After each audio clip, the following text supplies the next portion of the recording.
What's up? Been a long 72 hours. Friday night or Friday, I drove to Las Vegas. I left my house at 1 p.m. 1 p.m. I got there at 8:30.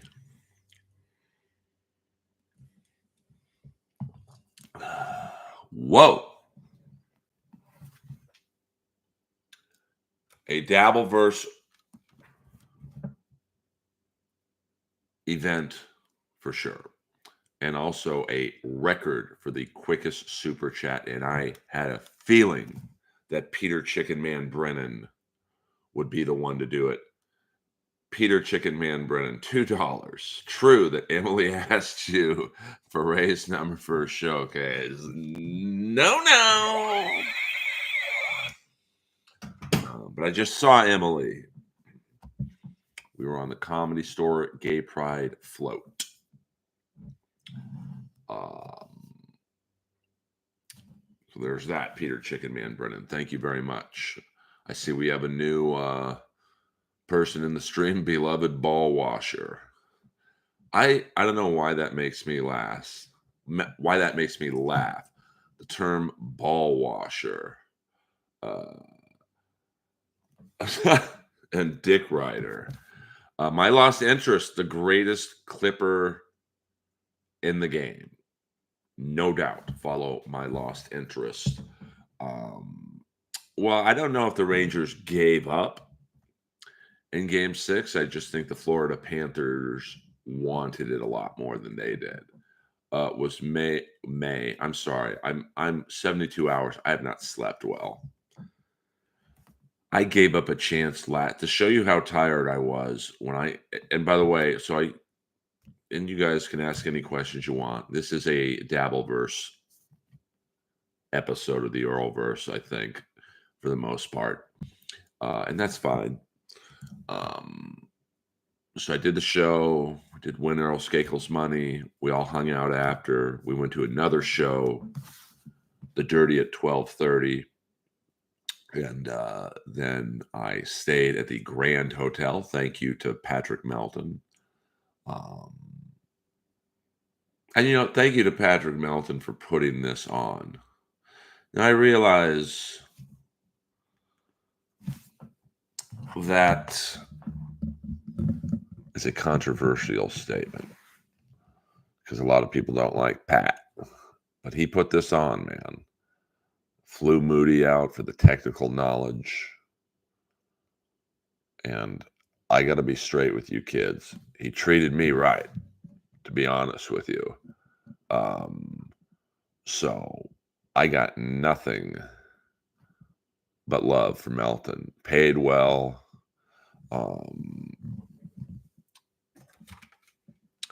ACDC 5150, $1.99. Did you see Nick Gers or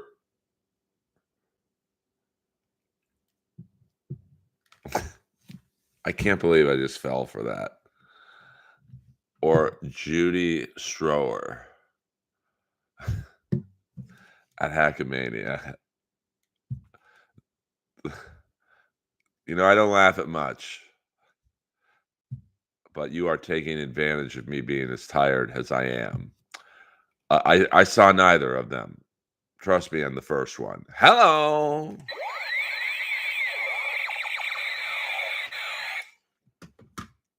Shame on you, ACDC 5150, for slipping that one in. That's a new one. I don't get the Judy Strower one. And then I woke up around 10:30, left Las Vegas at 11 a.m. Got home at about 6:30 because what I neglected to remember was the Gay Pride Parade is in West Hollywood. It's the largest gay pride parade in the world, and literally took me an extra hour to, if you are familiar with LA, the intersection of La Cienega and Santa Monica Boulevard is 2 blocks from my home. Took me an hour to get from that intersection to my home. And I was supposed to go see the Nemeth brothers wrestle. For those of you who don't know, that's Dolph Ziggler's real name. Nick Nemeth and Ryan Nemeth, his brother, they were wrestling the Lucha Brothers. And Will Ospreay was there, just hanging out. My friend sent me a picture. Will Ospreay is my favorite wrestler, if you guys aren't familiar with him. And let me tell you, if you tell me, Earl, you have a chance to meet Will Ospreay and hang with him, that's like the quickest energy shot ever. I fell right back to sleep. Nick Wayne was at this wrestling event and other AEW guys. So, and then I had to get up and do a set at the Comedy Store last night. So I had to do an hour at the store. I mean, I didn't have to do it, but so I had a great weekend. Peter Chicken Man Brennan coming in hot. Peter Chicken Man Brennan, $2. Was Steve Simone and Taylor Williamson on the float? Hello, come on now. I'm not outing people. Let me see who was on the float today. I mean, Emily, the booker of the club, a lot of comics, and a shout out to Steven Hauser, one of the sound guys at the Comedy Store. He built the Comedy Store float. Like, I think we were at least 800 pounds overweight, and no, Ralphie May was not on the float.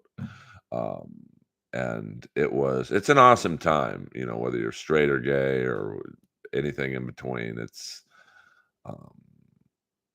like it's a fun time, and like everyone gets along, and it's Tom Poston. Oh, I thought that said Tom Poston, Peter Chicken Man Brennan. I did find Tom Poston very funny. Tom Papa, boing. But so when I got into Hackamania Friday night, I literally went right to the venue, Sinwave in the Downtown Arts District, and it was awesome to meet everyone. The show had just started when I got there. And there's a couple local Vegas comics on the show, including the great Alex Kool-Aid Ansel. He was one of the judges of Win Earl Skakel's Money. He killed it. And then Ray went on. Obviously, Ray went over well with the crowd. And then who else went on? A couple other people I didn't know. And then I closed out the show and, got off to a little bit of a rough start, to be honest. I mean, you guys saw the stream, so it's not like I can lie about it.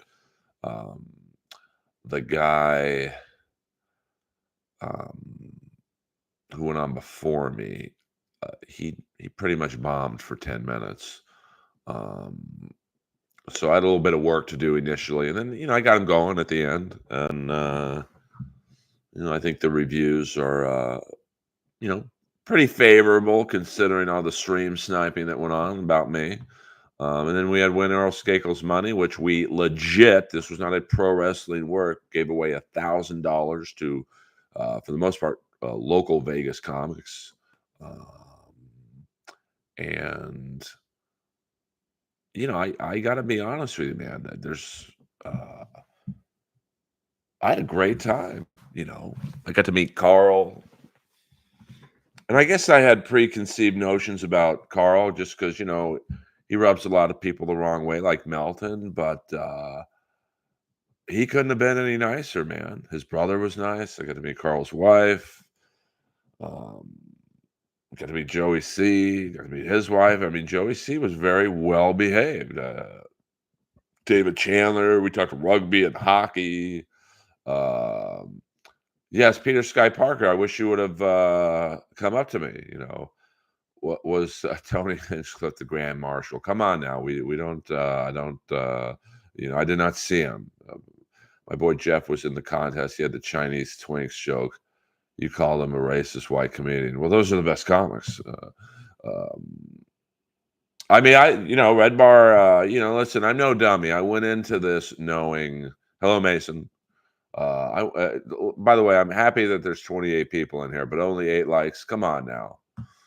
I mean, half the reason I went to this festival was so I could be the Earlverse streams double agent. And this is a rare Earlverse stream that we can openly talk about the Dabbleverse.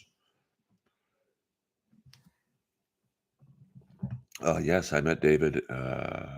Or no, I'm sorry, Beloved Chatter, not David Chandler.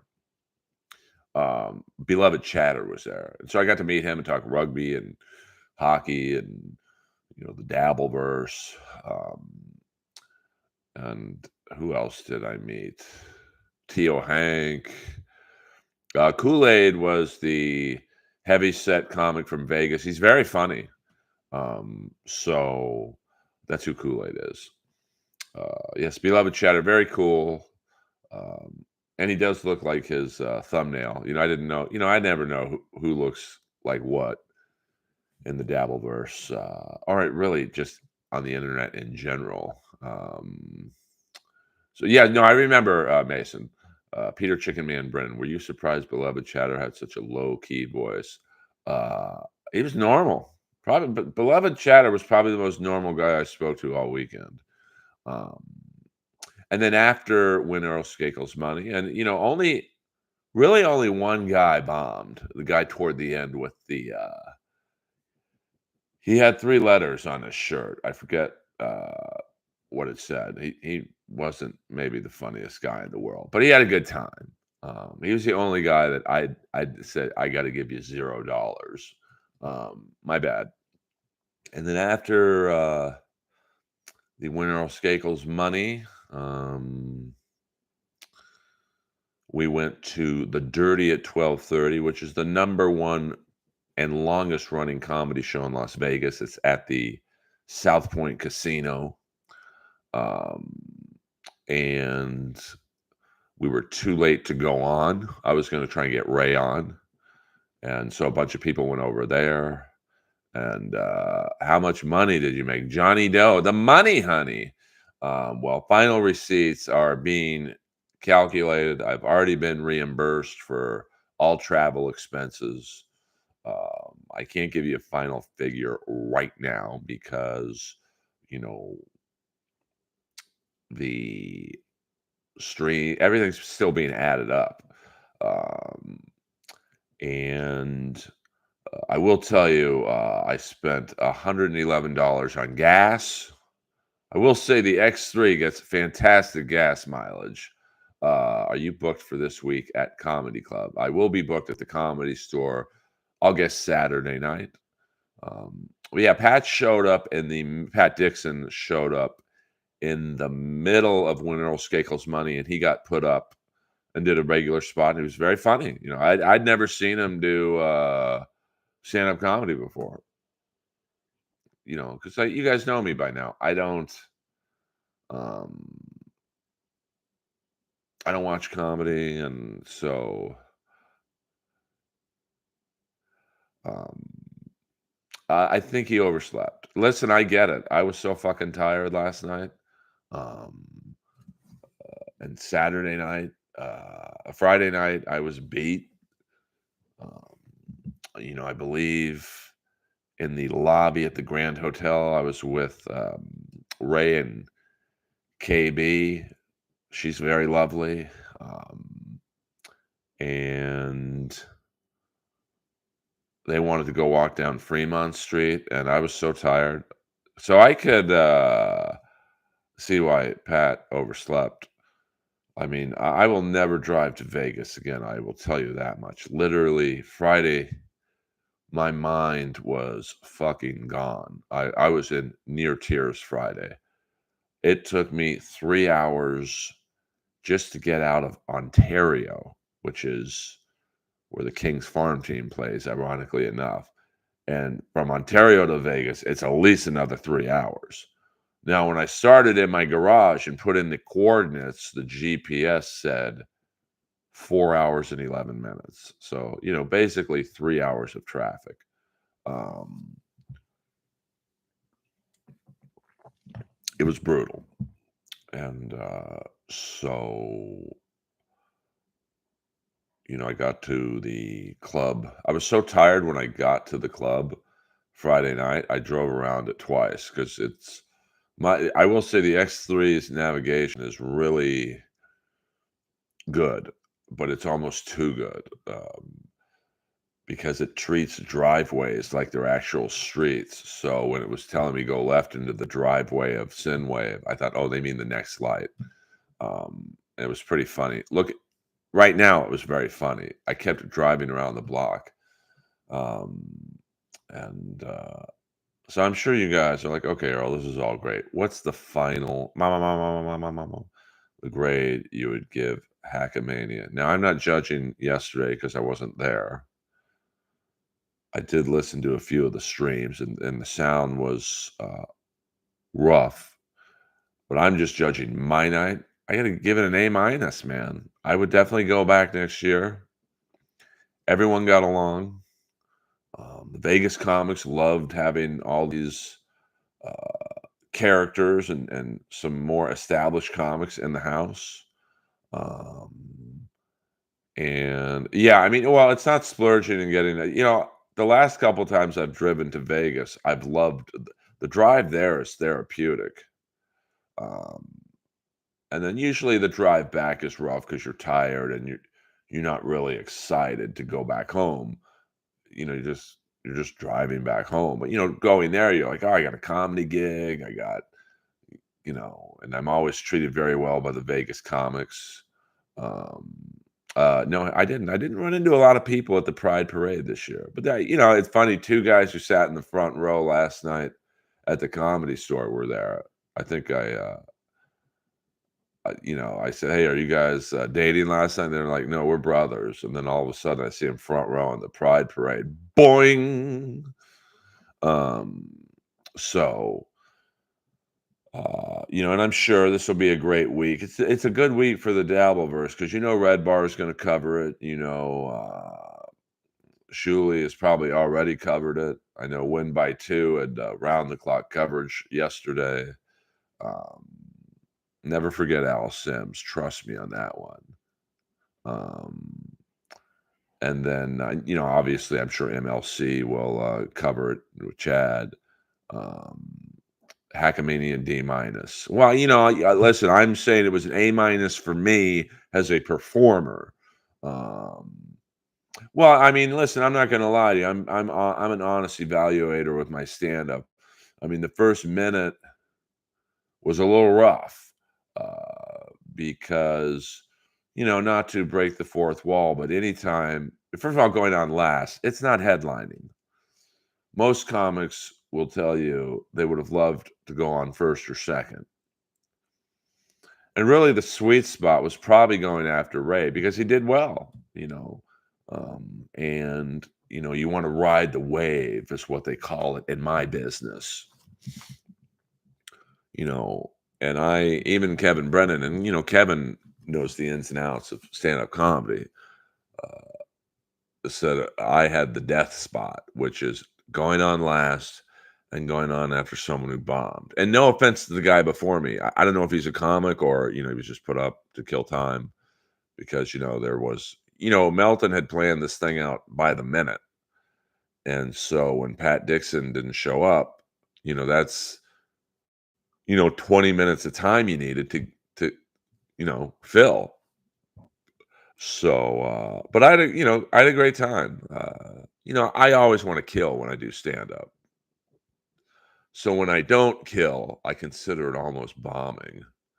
Um, but I'm too hard on myself, and you know, in that regard, Peter Chicken Man Brennan, who would have got the biggest pop at Hacklemania, Chad KB or Stut Joe?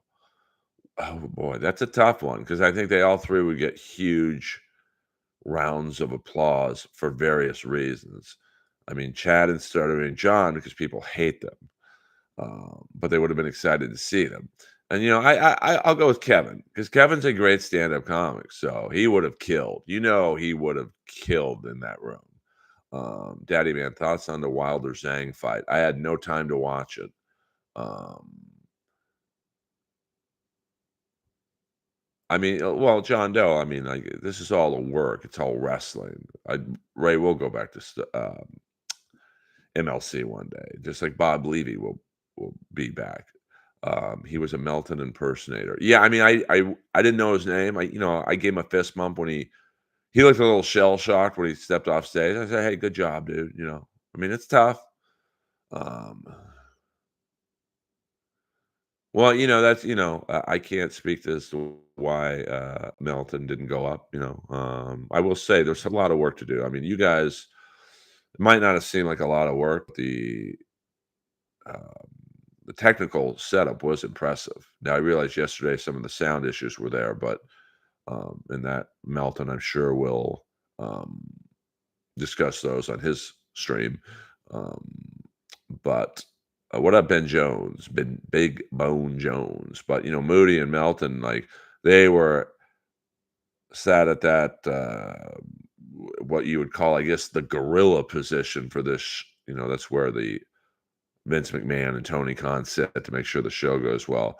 They sat there for the whole show, tweaking numbers and buttons, and same thing with Winner Earl Skakel's money. I mean, listen, I still sense people want to say this sucks just so they can say it sucked, but Hackamania going about as good as it could have. It's good for all of us. It's good for you guys because you have a different entertainment option.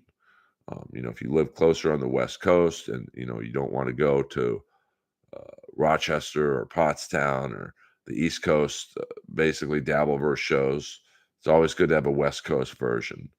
Um, and I'm sure next year, if there is one, the sound issues will be addressed and it'll be better than it was this year. But for a first run at a festival, and by the way, it's still going on. Um, I think tonight is the go away dinner. I just, I listen. I probably made more last night at the Comedy Store than I did at Hackamania, but the main room was sold out, and so I split the door with about 6 or 7 comics. Um, so I had to come back, and I can't miss that gig. Plus, if the Comedy Store offers you a Saturday night gig, and you're like, "No, I'm in Vegas," okay, there goes that gig. Earl, did you enjoy watching Dwight while we box, or was he not big enough and muscular? I do like the big. I mean, some of my favorite heavyweights were Frank Bruno. What a body Frank Bruno had. But Ernie Shavers, he wasn't like necessarily muscular. He was just a fucking very strong guy. Of course, the great Ron Lyle. Um, when I have his book right there, which I hope to read. I'm a slow reader, so obviously Tex Cobb, but it's Tex Cobb was uh, um, muscular overall. Liam Beefing. I had heard that he talked bad about me, called me an open micer or something, or uh, wasn't very complimentary about my set. And I don't know much about Liam, but my name's on the wall at the Comedy Store. His isn't. So I don't really care what he thinks about my stand-up, to be honest. He seems like a nice guy. Like I enjoy his. He's a good, I guess, sidekick to Kevin for the moment. Um, but I don't know. I don't know him. So, and I know in most times when people say I don't care what people think, they care the most. But like when your name's on the wall at the Comedy Store, which is the #1 club in the country, really the #1 club in the world, and you get regular spots there, then you can talk shit about my comedy. That's a fact, to steal a line from Kevin Brennan. But I don't, I say that with no personal animosity towards the guy. I don't know. So, I mean, I will say he's really been the only negative commenter on my set. So, um, but that's fine. Listen, you're never gonna. Not everyone's gonna think you're funny. Um, yeah, I don't really care how much Ray made. All I care about is not losing money when I do stand up, and I did not lose money, and I even made a couple bucks.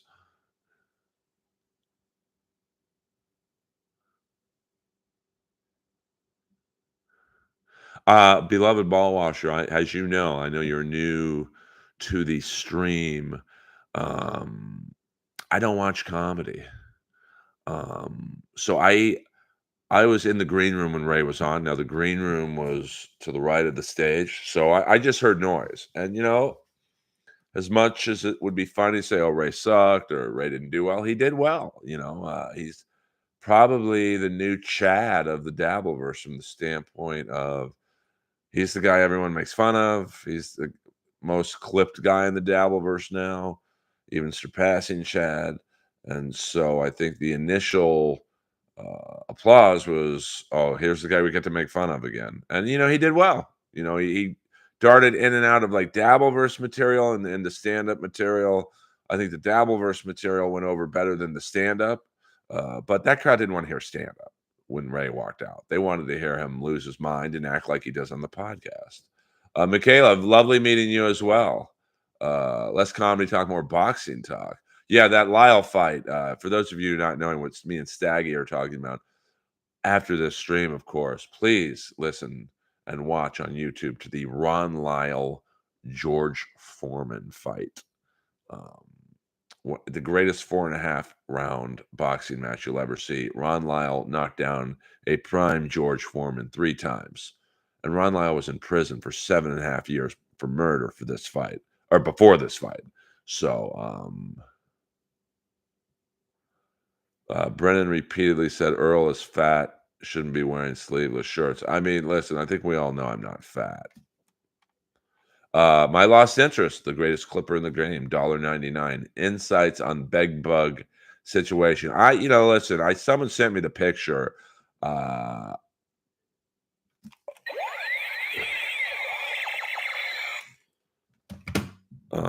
I'm gonna scream fake news because the Grand Hotel. Listen, I'm not gonna lie to you. It ain't in a great neighborhood, but it's close to the gig. Um, if I ever go to Vegas, I'm going to be staying at, Caesars or something to watch the Killers in their residency. And the bed, although a little stiff, um, was comfortable. The room was a lot nicer than the surrounding neighborhood. The room didn't match the neighborhood, thank God. Um, So I think you see, that's what I don't get. Someone going into a Discord claiming there was a bed bug infestation just to shit on the festival. Um, listen, Hackamania was a success. Um, so, I don't think that and the people keep asking me outside of how much money did you make? The crowd, the numbers. And like I said on MLC yesterday, um when I walked into the room, now I was a little punch drunk and tired, just a 7.5 hour drive is brutal, and the heat's fucking, and my car is black. Hello. Um, Typical. I got there late. Boing. Um, but when I walked into that room, it was standing room only, and people were standing against the back wall, and tables of two had like at least one other person crowding around it. So I would estimate when I walked into that room, there was 100 people. Now, when I went on, I don't know, 2 hours later or whatever it was, hour and a half later, maybe, I would say when I went on, there was anywhere from 55 to 65 people, because the lounge slash bar is right outside. You literally have to just take 2 steps outside, you're in the bar.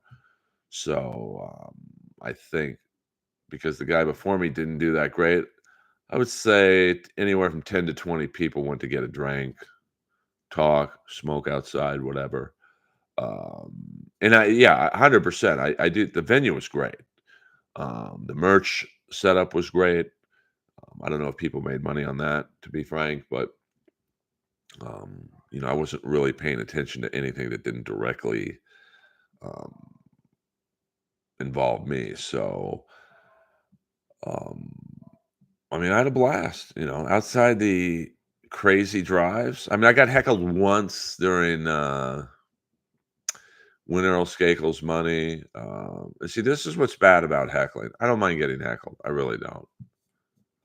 Um, I think after the guy bombed toward the end, some guy with no emotion in his voice goes, "Well, this guy had bombed." So I think I gave him no money. Kool-Aid gave him like $3, and then Tukey, he gave him like $5, and the guy just yells out in the middle of the room, and everyone's having a good time. "Oh, this guy's still better than Earl." And he's like, "Keep talking about the 7-hour drive." But like there was nothing for me to really play with this guy. He was basically just doing the standard, "You suck."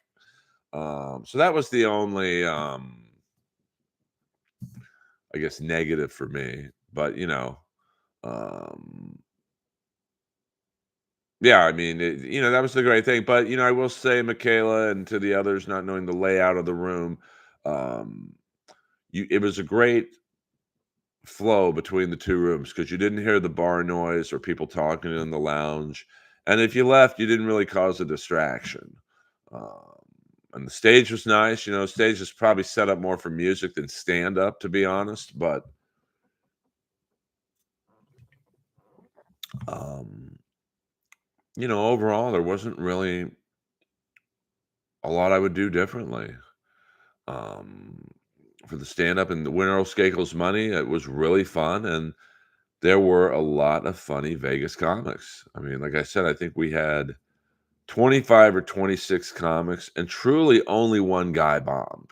That's an amazing ratio. If you go to any open mic in any city and there are 25 comics, usually you will have at least 7 to 8 bomb, and then probably 7 to 8 do okay, and then another 7 to 8 do good, and then maybe 1 or 2 do great.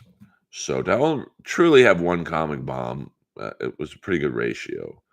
Um, and I think all the comics who did the contest, they all made money. I mean, shit, one guy, I think, made close to $300 for 2 minutes of work. And even the guy who bombed made probably 10. Wait, Kool-Aid, but I think the guy who bombed, he maybe made like $7 to $8. But that's for 2 minutes of work. That's not bad either. How much money did you give away? $1,000 on the nose. And then I think we had like $200 to $300 left over, so we each gave $100 to our favorite comic. So that's name another festival that does that. And that was Melton's idea, to be honest with you. So um, really an amazing thing to do to young comics. You got to understand, when you're young in the game, like these beginning level comics are, you're not going to make $300 the whole year.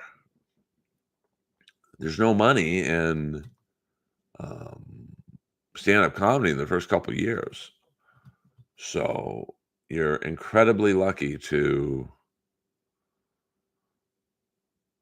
make, what the one guy did, close to $300 in 2 minutes.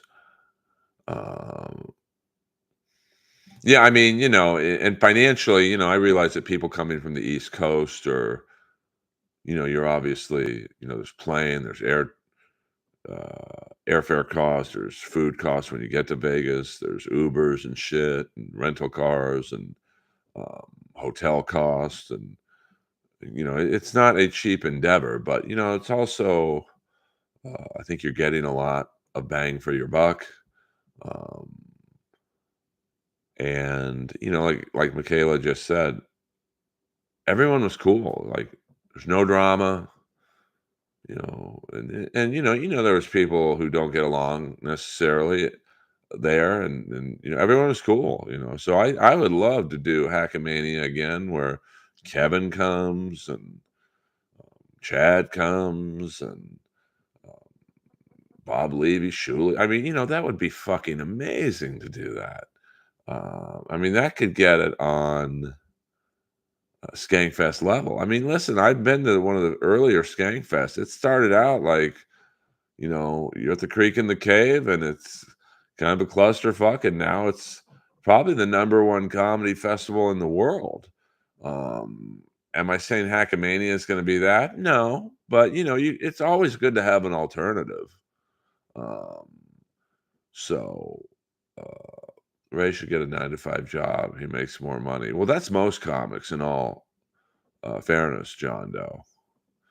I mean, comedy, every meeting I have with an agent or a manager, they basically look at me and go, bro, there's no money in the end up. And although a Saturday night main room spot is a nice check to get, I don't want 10% of $500. You got to get on another cartoon, another TV show, a sitcom, something similar to what I'm Dying Up Here was, because that's when you start to make money at stand up, is when you're on TV and you can play a theater instead of a comedy club. But to those of you who are still on the fence, it was well worth the effort. Bang for Your Buck sounds like a cool LA Guns album. Maybe LA Guns can play it. Maybe you do Friday night comedy, Saturday night's music. So, I mean, it was well worth the frustratingly and mind-numbing traffic that I had to experience. Now, next year, I'm definitely going to take a plane there. I like having my car there in case I want to go to the gym or something. Um, but it is, kind of neat to meet everyone in person, and like Beloved Chatter and Michaela and Tio Hank was a good dude. Um, Dr. Steve, was awesome. So it was a really fun time, and I hope it happens next year. We all benefit from it. The comics benefit, and the more successful this becomes, you get bigger name comics. Maybe Mark Norman will say, "Hey, I'll do it." Yeah, Teamster Tim, um, who was fuck, I'm forgetting his name. Did Dr. Steve's fingers smell? No, I didn't smell them. I left before that prostate exam happened, and I got to see my. This name will mean little to any of you, but I got to see my good friend Maddie Goldberg, Gina Babina in the house. Road big beefers. I mean, listen, Dave Lee, I'm not going to lie to you. The women were in short supply at Hackamania. Outside of Michaela, KB, and maybe about 3 to 4 others on the, Joey C's wife, Carl's wife. It's definitely a male dominated audience, no doubt about it. But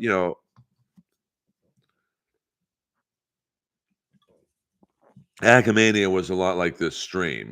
We've got Gina, Michaela, and maybe 1 or 2 other women in here, and the other 27-ish or so people, dudes. But Tookie's woman was quite lovely. So, yeah, I mean, and I don't think just based on the reaction that I saw from women in the house, I don't think KB or Michaela or really anyone were impressed with the buffet selections, myself included. But I did not spend a lot of time wolfing around because Um, I was tired. Hit the like button while you're at it, pretty please. So, all in all, a great time, and I'm sure you guys want me to talk shit about Melton or Carl. I listen, they were nice to me and treated me very well. Joey C, very well behaved, very very cool. So yes, I mean, well, Michaela, I almost was married during the pandemic, so I wouldn't say it's a buffet for me either. Um, I mean, I wouldn't say it was beaverless, Dave Lee, but it was definitely slim pickings for the women. And if you were a man, I don't think anyone went to Hackamania looking to get some puss because I would say it was about. You'd have to ask Melton this, but you would have to say it was 9 or 10 to 1, the ratio, men to women. AC/DC 5150 $1.99. Bill Burr sold out to his racist, angry wife for sure. Well, I don't really keep up with that, but thank you for the super chat, AC/DC.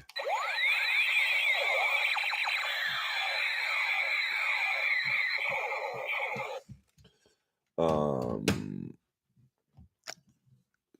I don't know how to, I'll take your word, I guess.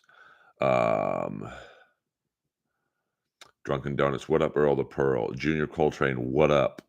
Well, if the parade looked super boring, just watch another stream, I guess. Watch Win by Two's coverage of yesterday to float your boat. And the parade, trust me, Junior, was anything but boring. But thank you for not typing in all caps. I appreciate that. I was watching for you. Well, it was watching for me or not. I mean, I'm on a float just showing the parade. I mean, I don't know how I could make that exciting, but there was 500,000 plus people all celebrating gay pride. So you know, I don't know how that's considered boring. But listen, what's boring to you might not be boring to me. So I appreciate you watching. And it wasn't really meant to be an Earlverse stream. It was just like, hey, here's what I'm doing right now. Stella B had a race this weekend, might have considered attending, maybe next time. I mean, I would recommend it. It like I said, it was very fun, no drama. And I'm at the point in my stand-up career that that's really what I look for the most. Not lose money and no drama. And like I said, I know it's probably boring to you guys for me to say, hey, I liked Carl. Carl was great. Or, talk shit about Milton didn't do this, he didn't do that. Listen, man, Milton did right by me this weekend. That's all I can tell you.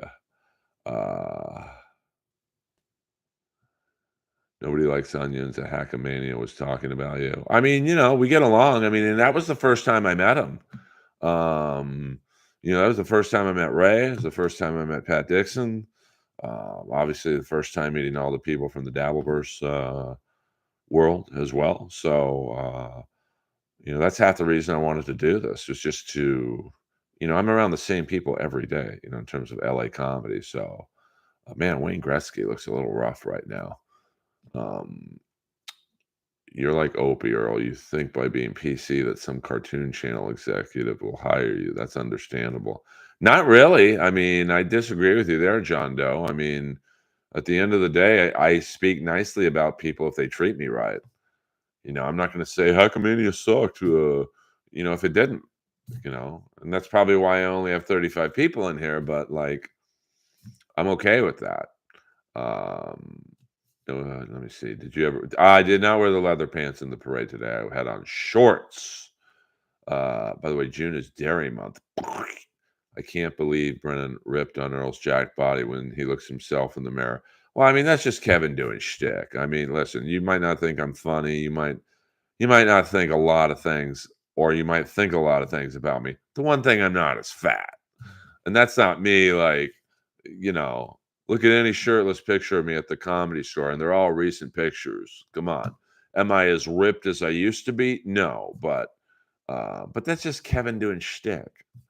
Um, I mean, Skankfest is worth the Vegas trip. Uh, I mean, I didn't watch that. I mean, when I was driving back, I was listening to the streams. We got our 2 moderators in the house. We got 39 people in here. That's a lot for me, so I appreciate you guys, hitting the like button and whatnot. I figured this stream would be relatively popular. Everyone wants an opinion. I don't know what happened with the poker tournament. Um, well, I mean, Dixon was nice to me. We didn't. I probably spoke to him the least amount. Just, but I wasn't there. I mean, I was literally there less than 24 hours. But that's well, I mean, if you're going to compare me to everyone else in the Hackamania, I was fucking Arnold Schwarzenegger. But um, I do tell it like it is. Now that might be boring to some people, especially with Hackamania and the Dabbleverse. It'd be funny if I said, "Well, this person sucks and that person was horrible," and I mean, listen, one comic bomb, the guy who went on before me. There's no way to sugarcoat that. Outside of that, everyone did pretty well. Well, then the one comic toward the end of Win Earl Skakel's money, but listen, I got to be honest with you. I don't know who went on before me. I don't remember his name. We didn't really meet. Um, but it was a fun weekend. Um, you know, very long and tiring. I would definitely do my travel differently. Even going on MLC was kind of fun. Um, so, um, there's really not much I would do differently about the festival. Well, once again, though, I mean, Liam is the last person on earth who should be making fun of anybody's looks. I mean, he literally looks like the guy from Lost if he let himself go. But once again, though, like when he says now, if let me see, if Carrot Top comes up to me and goes, "Hey, dude, you're fat," I'm gonna listen to him. Um, if Jimmy Carr comes up to me and gives me a suggestion for a joke, I'm gonna listen to Jimmy Carr. But um, that Junior, that you'd have to ask Melton or Pat Dixon on that. I don't know their relationship. Okay, I mean Vito, he did not do very well. But that's not me talking shit. It's just, I think, whether you like Ray or not, he's um, a veteran comic. I mean, he's done it for what, 20 years. And Kool-Aid, the Vegas comic, he's been doing comedy a very long time, and he's very funny. And so you gotta, if you're gonna get on, I don't know if this would be considered a comedy festival or a podcast festival or whatever you want to call it, but there was a lot of, at least on the stand-up show, you know we're all pretty much established comics, so I don't recommend, if you're a newer comic or you, pardon the pun, dabble in comedy, I wouldn't suggest going on the lineup. um so you know that's my 2 cents on Vito, and I don't know him, so it's not personal. What will I laugh hard at, Junior Coltrane? Danny Masterson. Was he on the lineup? Did I miss him? Was he on before I got in the room? Danny Masterson was probably on when I was driving around the venue twice. Um, and the venue was great. The bartender was super nice. They didn't really have security per se, but um, you know, I don't know if they were pleased with the event, but there seemed to be good synergy there. No, I'm not really a good writer for other people. I'm a good writer for myself.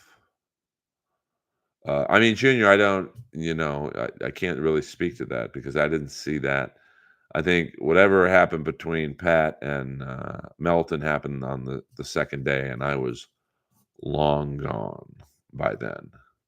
Stuck on the 15, stuck on the 5, stuck on the 10.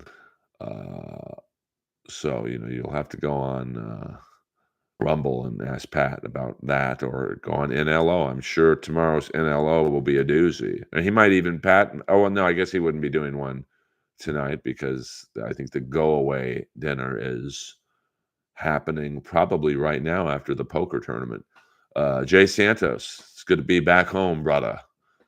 All the driving I did, it feels like I went to New York and back, but let me see, buffs. Okay.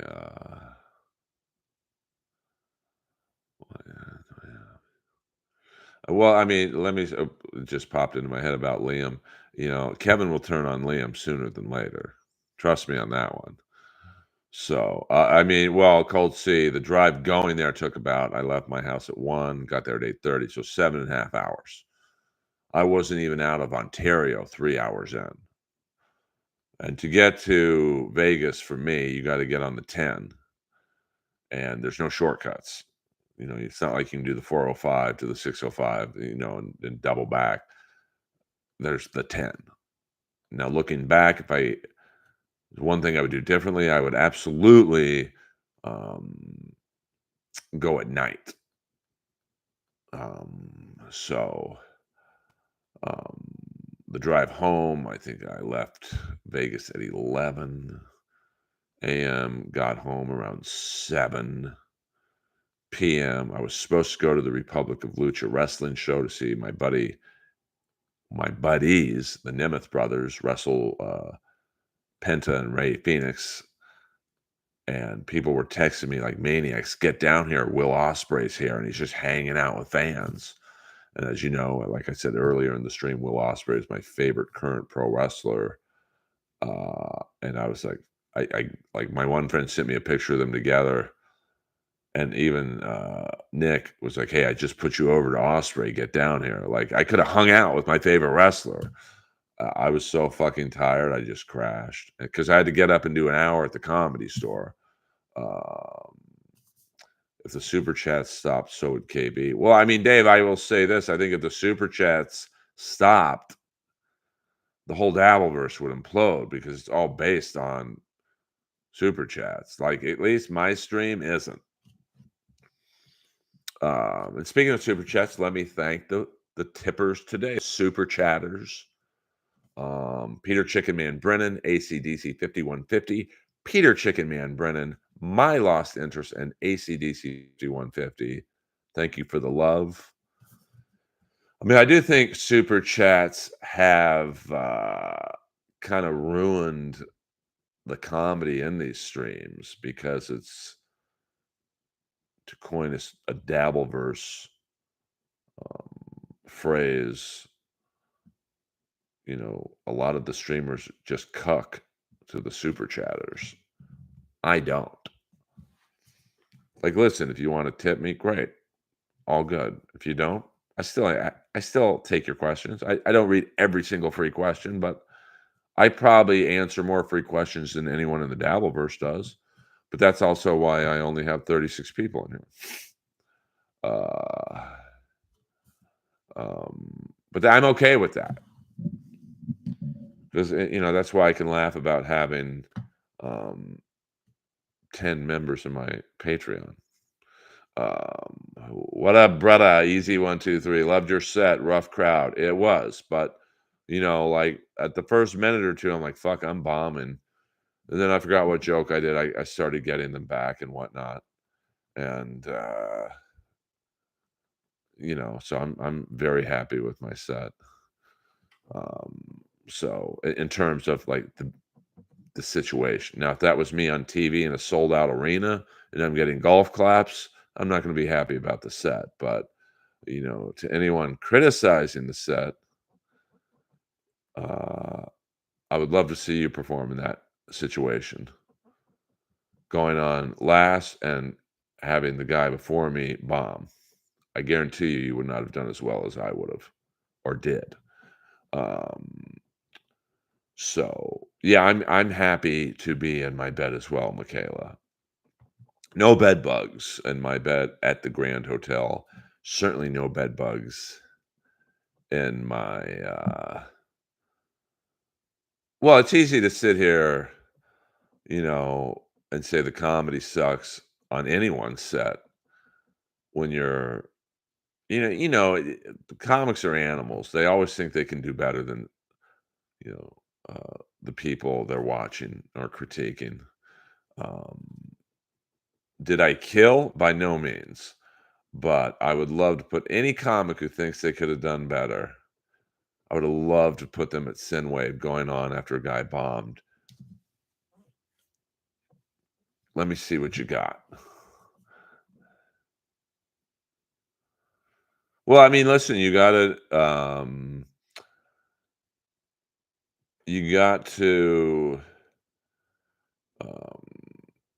play to the crowd. I mean, I was kind of the opposite of Ray's set, where I just stuck to material because I'm not really in the Dabbleverse. So, I didn't really tailor my set to please someone who wanted a steel toe zinger. So I don't know how tall Joe Rogan is. I'm 6'1". Some people think I'm taller. When I hug Joe, every time I see him, we hug. He feels, I don't know, 3 or 4 inches shorter than me. So, 5'8", 5'9". It's not like I walk around with a measuring stick when I hug people. Um, who's taller, Cat Williams or Kevin Hart? That's a tough one. That's a good one, actually, Queen on. I don't know, to be honest with you. That's dead. I mean, Kevin Hart is very short. I don't think I've been at the Comedy Store when Cat Williams was there, but he was at the Good Vibe for nobody killed there. Yeah, I mean, I don't think anyone killed at Hackamania. Um, I mean, it's a music venue, so it's not optimal for stand-up comedy in terms of acoustically. The ceilings are relatively high, and the sidewalls are far apart. And the door that leads into the bar is open, so there's a lot um,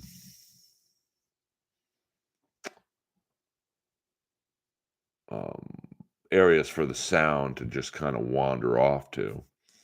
Um, am I cool with Benji Aflalo? He needs guests on his podcast. I mean, we used to be very good friends, but he's very good friends with Jeff, so that's probably why you will never see me on his podcast. Synwave is a music club. Like optimally, you want a good comedy room is low ceilings and the walls pretty close to each other, so the sound just bounces from the floor to the ceiling to the sidewalls. That's not going to happen at Synwave, but I think the venue was great, in terms of the flow of the two rooms. You didn't hear the noise from the bar. And when you were in the bar, you didn't really hear the comedy club noise. I don't know. I mean, I don't watch Benji's podcast, as I'm sure he doesn't watch this stream. So, um, yeah, I mean, we were friends. I mean, we're still friends, but we're not nearly as close. I think a lot of people, in terms of me and Jeff, they pick sides. I mean, I definitely lost friends over it, but listen, you want to be friends with Jeff over me? I don't want you as a friend in the first place. Um, no, I mean, listen, most comedy clubs don't serve food in the showroom. I mean, I know the Improv does. I mean, the Comedy Store, I think that they do have pizza and like nuts, but it's not too bad. Oh no, it's all good. Easy 1, 2, 3. I mean, like I don't. Um, do you know how many friends of mine are friends with Jeff? And I just say, hey, listen, I'm cool with you being friends. Just don't bring them up to me. So I'm capable of being friends with someone who's friends with him. But I do find a lot of people who are friends with Jeff kind of have this, because they get writing gigs from him. So they don't want to piss him off. And it's like, hey, listen, if writing gigs are more important to you than my friendship, hang out with Jeff at his next pool party. I don't want you as a friend anyway. Um, I think Ralphie May ate all the foods at every comedy club. So, you know, was Earl ever a fan of the godfather of radio, Anthony Cumia? Not really, to be honest with you. I was a Stern guy. And although I've spoken to Opie a few times via Twitter, um, I never got into Opie and Anthony. And when Jackie left Stern, I pretty much stopped listening to, I guess, shock jock radio altogether. I never listened to Bubba the Love Sponge. He's a Tampa guy, or who's the other guy in Florida who's like a pretty big deal down there anyway, at least regionally. Never. The only reason I knew of Mancow was because he would do stuff with WCW every now and then. Oh, excuse me. My bad. My bad. My bad. This is not carbonated.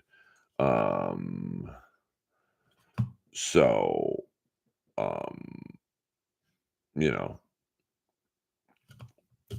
I think, out here, we had a we had a drive time shock radio guy, Tom Likas, who was pretty funny to listen to, but he got old real fast because it was just women are whores, and get the abortion. I've had 4 of them.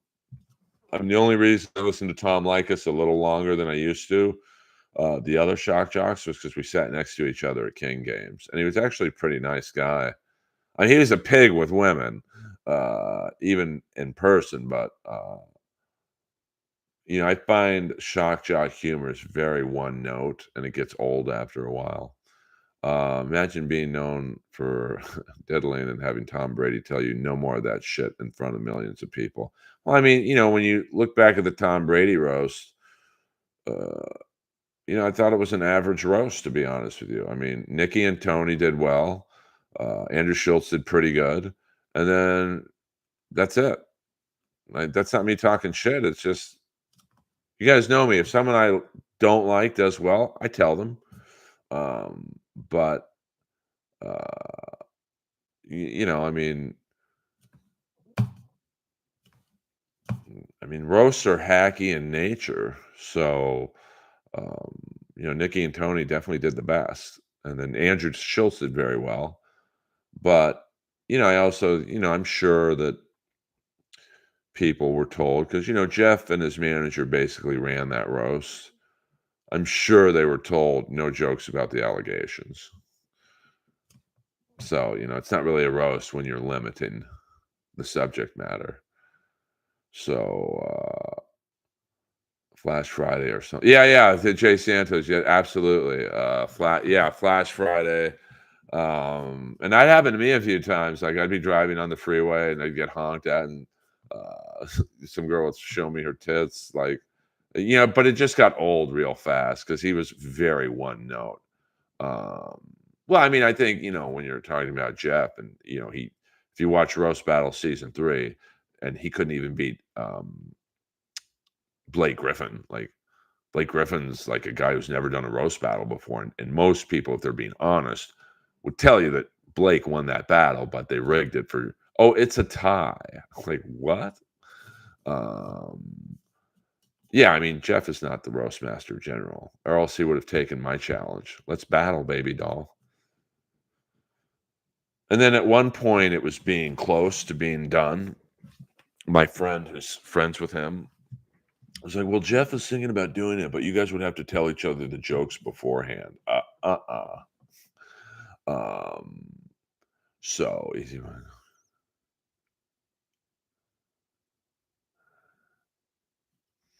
Yeah, well, I mean, Chris Mack, yeah, if you, I don't like talking about that stuff in here in terms of the actual case, but, you can just look his name up and allegations and make your own um, decision. I mean, if you look up Earl Skakel allegations, nothing pops up.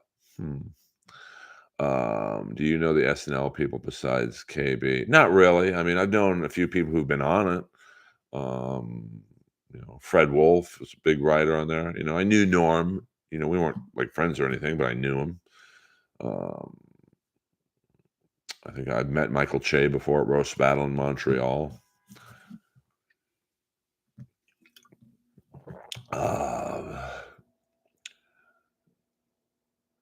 100%. I mean, beloved ball washer. I might agree with you there, EC 123. See, because I go into this world of stand-up comedy going, there's enough cake for everyone to eat. Like, you don't have to backstab people. You don't have to, fuck over people. Like with Roast Battle, the TV show, there's enough for everyone to get whatever they were trying to get from it, whether it be money, pussy, whatever. And yet some people just aren't team players. But that's why the show didn't last that long. That's why historical roast was ruined inside of a couple months. And that show took 10 years to develop. And within one season, Jeff and his manager ruined it. So now, and here's the shitty thing, is that those kids, the 3 developers of historical roast, literally took them 10 years to build that show. Now it's done. It'll never be on TV again. And they barely do them at the local scene in LA anymore because it's like, what's the point? That whole 10 years they were building to get to that TV meeting. And I remember when I saw them about 2 months before the taping, and they were just starting to write for it. I'm like, just make sure Jeff doesn't change it. And the 2 of the 3 people I told that to kind of cocked their heads like, huh? Well, this is what Roast Battle was. And this is what it became. And there's never enough for Ralphie May to eat cake. Scott Fitzpatrick in the house. Hit the like button. We'll do a few more minutes. Kids, if you got any more Hackamania questions, let them rip. So 13 minutes left to go in the third period. The Edmonton Oilers are up 2-0 against the Dallas Stars. If Edmonton wins, we got an Edmonton Oilers, Florida Panthers Stanley Cup final. That's a lot of travel. Sad we didn't get to see your schlong at Hackamania. Well, the opportunity was there. Anyone could have just said, hey, man, let me see it. Tukey was very nice. His lady was very nice. I was talking to him for 10 minutes before I realized it was Tukey. Yeah, hit the like button, pretty please. But to finish up the recap of Hackamania, I had a blast. There wasn't one incident where there was any drama, and I mean, you guys should all be rooting for it to be a success. And only Melton can tell you if it was a financial success. I believe it was. I don't think anyone got rich from doing Hackamania. Any opinions on this epic recap? I mean, Jay, it's sad, to be honest with you.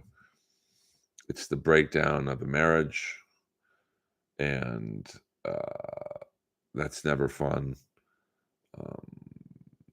I'll say this. Anytime you're wife swapping or threesomes or thruples or foursomes, it never works out. There's always someone. Let's say you have a couple swap. So 4 people, 2 guys, 2 girls. I've never been in that type of a relationship. I mean, I've been in gangbangs, but that's like 12 single people, girl included, all willing participants. But anytime couples are like, hey, let's bring in a third, let's bring in a couple, someone will always catch feelings. And, there's I don't know a lot about this Nick guy. I don't really watch Dabbleverse related shows outside of MLC and NLO, so I don't know a lot about it, but I'm sure what happened was somebody caught feelings for the other person. Um, like, I'll guess knowing nothing. April might have started to like that guy Nick a little more than Steel Toe because he's more successful than Steel Toe. And oh, this is, if I'm having fun with Aaron, what would it be like with Nick? Because he's got more subscribers, blah blah blah. He's more powerful in at least the YouTube world, blah blah blah. Um, and Nick definitely got the better of the deal. Like, no offense to his wife, but she's not the most attractive woman. April's hot, like, to be honest with you. I mean, that mugshot's pretty amazing. What up, New Jersey Ranger 201? Well, I don't know, Easy 123. I mean, maybe Aaron caught feelings for Nick's wife. Could be, but almost talking about it in a generic way. I've known a lot of friends of mine who've had threesomes and thruples and whatever you want to call it. And 100% of the time, I'm talking 100% of the time, um, and it's usually the girl, but it could be the guy too. I don't know if I'd say you fall in love with the other partner, but it's like kind of you want what you don't have, or in a thruples case, you want what you don't have that often. And it's all relationships. You do experience a drop in sex after the initial burst. So I'm sure it was fun for, in this case, April and Nick. It's new pussy, new dick, and then same with Aaron and Nick's wife, and just Ralphie May had a son, I believe. Yeah, I mean, and of the four people, someone's going to come early or someone's not going to come, and then the other person is, it's there's so many dynamics. Yes, new buttholes as well. That's a fact, as Kevin Brennan would say. Um, well, I mean, I don't know. I mean, I don't really. I listen to Steel Toe the least, and that's not like a knock on him. I just, I'm busy when I'm not doing these streams. I'm trying to get on cartoons and TV shows and working out, and you know, and I do think Kevin is the funniest um, out of us all. So, I do listen to him the most. And well, if you're swapping, your marriage is doomed for failure. Um, and I think I've never. I would guess too that Nick's wife. How many kids does he have? Like three or four or five, something crazy like that. And April doesn't, so I'm sure it feels probably a lot better. The vagina that hasn't had kids versus one that's had five.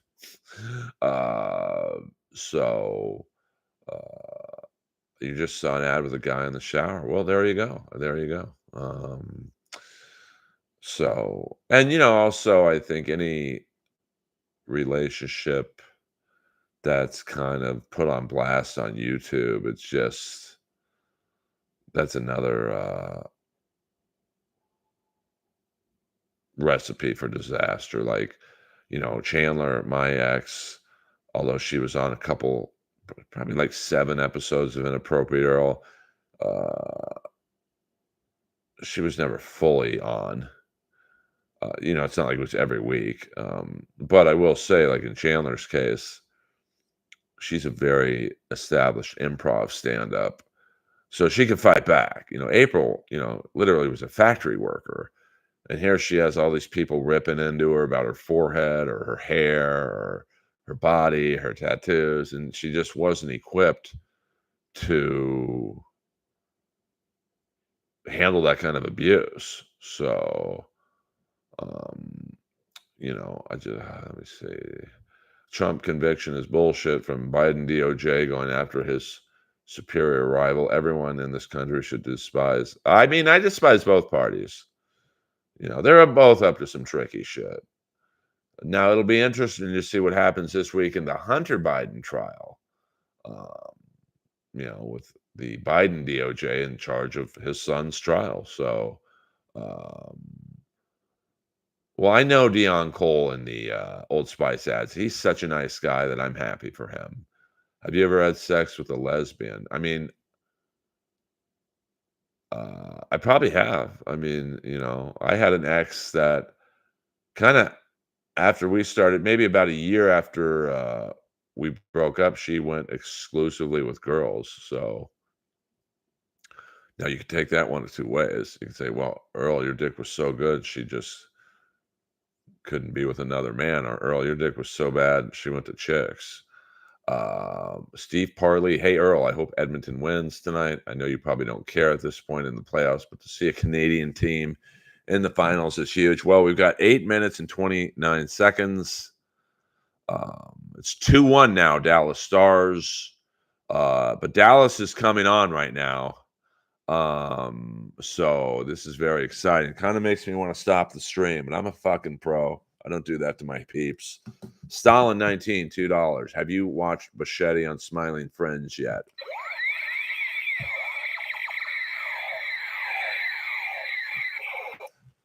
I love Mike Bichetti, but I don't watch cartoons unless I'm in them.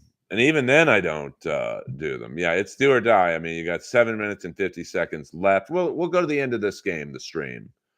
So we can talk that. This is a Dabbleverse edition of the Earlverse right now. Just because of my affiliation with Hackamania. No more cigarette ads. Trump is being so obviously bullied, Earl. You don't like bullying, do you, bro? I hate bullying. Because I was bullied as a kid. And I've told this story, I've literally been the same size since the 4th grade. So in grade school, I was brutal. I was called the Elephant Man and like all that shit. Now you would think, well, if you were the same size since the 4th grade, like how could people bully you? Like, but kids are fucking mean. And bullying now is different because most of it's done online. Back in my day, if you were a kid, you bullied someone to their face. Mud Sharks Unite, what up? We're gonna go for another 7 minutes to the conclusion of the Dallas Stars Edmonton Oilers Western Conference Final, Game 6. Knowing my luck, watch this thing go into like quadruple overtime. I mean, Kevin Brennan last night, I think he did like a 6-hour stream or something. The win by 2 was like even longer, I think. There's no way I could do that. Kids bully anyone. Like they do bully girls with big tits. Like I've known girls, I dated a girl recently, 34H. 34H. Skinny too. And she told me she told me she was like a D cup in the 7th grade. So you can imagine what she heard. Kevin Brennan is a lunatic. Kevin Brennan sounds like a madman now, but that's funny to me. Mud Sharks Unite. Hello. If you're tense, yes, 100%, Lady Slug. I'm going to do my best Kevin Brennan right now. 100%, Lady Slug. That's a fact. He started drinking his own Kool-Aid. I mean, I don't know. Maybe, maybe not. I mean, kids are brutal. Like, I think it's worse. I mean, now it's kind of easier to do it. You can go on Instagram, make a post about some kid in school. Hey, this guy's a piazza. Send. I really don't like hearing Earl and Dabbleverse words together. Oh, ACDC, this is a special Earlverse edition in the Dabbleverse, just because Hackamania. It basically was a hack. Hackamania was basically a kind of a Dabbleverse comedy festival, and people were like, "Well, Earl, if you don't like the Dabbleverse, why would you do a comedy festival that's Dabbleverse heavy?" You know what? I'm a comic. I go where the shows are. I'm just in a comedy show Friday night where it wasn't sold out when I got on, but the room was pretty sold out when I got there. Um, so Trisha Regan had huge fun bags in fourth grade. I mean, I'm trying to think of some girls in my grade school. I don't want to say their names, but there was one girl in particular who I ended up later hooking up with years later. A beautiful blonde girl, big tits in the eighth grade. Um, and another girl from my grade school I ended up hooking up with. Uh, she was like the first girl in my grade school to um, put makeup on and shit. Did you hang with Ray? I took Ray to another club um, to do another set that night, but the headliner at the Dirty at 12:30 had already gone on, so they weren't going to put any comics on after the headliner. So we just hung out at the Dirty at 12:30. If you're ever in Las Vegas, I can hook you up. Friday night, 12:30, South Point Casino. It's the longest running show, comedy show in Vegas. Gabe Lopez runs it. Ralphie May was one of the house favorites there, and it is a great. It's a fully sold out show every Friday night. Very fun room to do. Um, other than Round and Round or Back for More, best rat song on Out of the Cellar. I'm drawing a blank right now. Let me look up the songs in Out of the Cellar.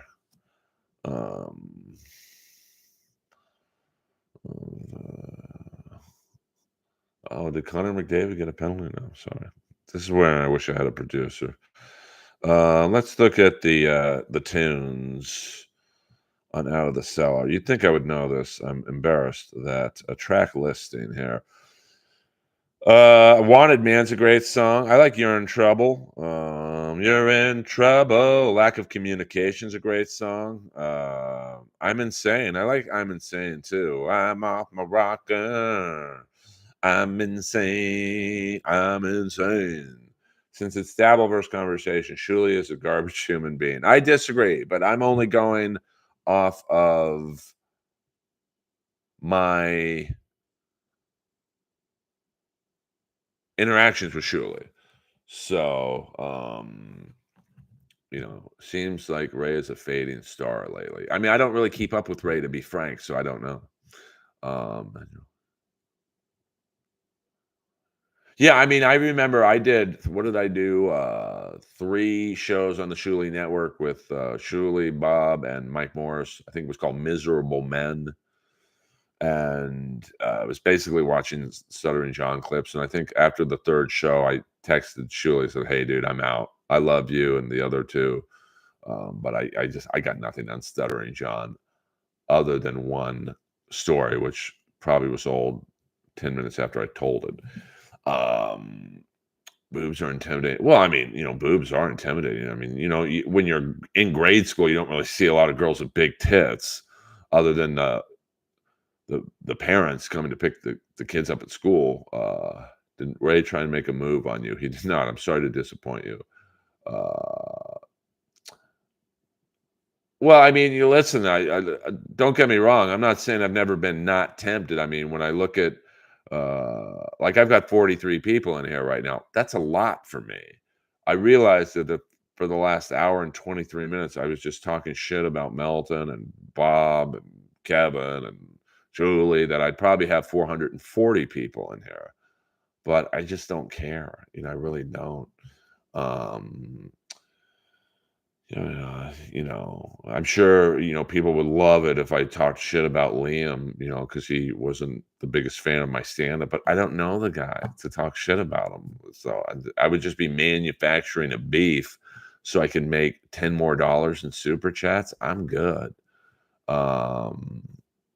What's funny, I trained the girl who was in the Hot Teacher video, blonde girl, in the late 80s at Family Fitness. I mean, that's what I'm doing, Drunken Donuts. I mean, ideally, I want this stream to one day, and I realize there'll always be Dabbleverse questions just because it's the nature of the beast. And frankly, it's not bad to, they're viewers. And like, I think I'm in a good position in the Dabbleverse where I'm not loved, I'm not hated, I'm in the middle. Up in Dis, Canadian, $3.99. I guess that would be a super sticker. Thank you, Up in Dis. Boy!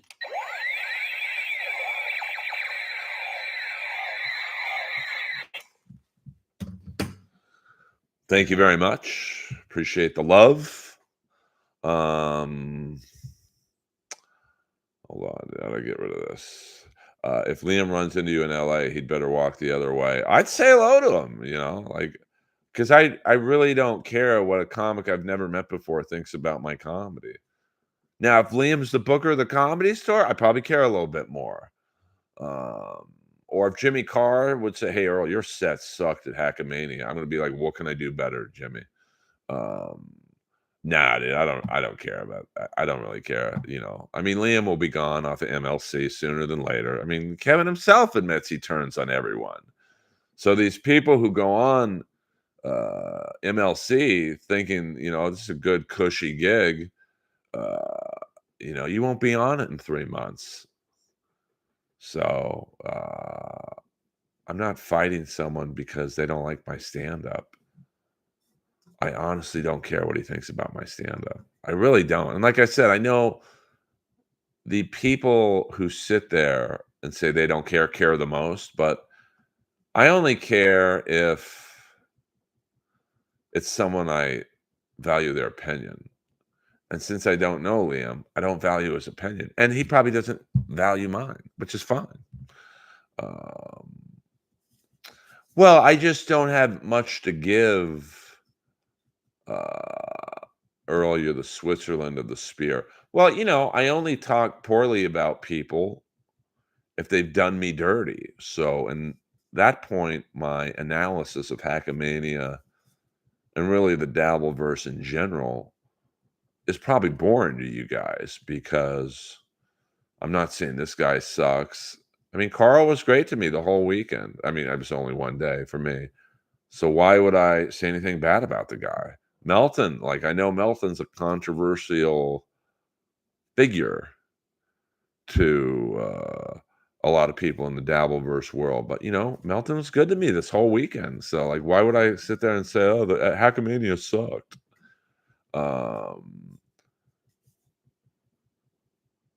I mean, I don't think he's a failure. I mean, I would love to have Kevin Brennan's failures. I think, listen, comedy sucks in a lot of ways. It's very it's a very unfair business, and I'm sure Kevin got frustrated with that. I know I have. Um, KB is would you roast battle Liam at Mystery Mania? I would not. I mean, I'm not going from beating Jimmy Carr on international TV to Liam. Uh, but I mean, at least Kevin's honest about that. I mean, I think when I was on my initial run of being on MLC, I think we were getting not. I don't think we were ever friends, but I think Kevin sensed we were.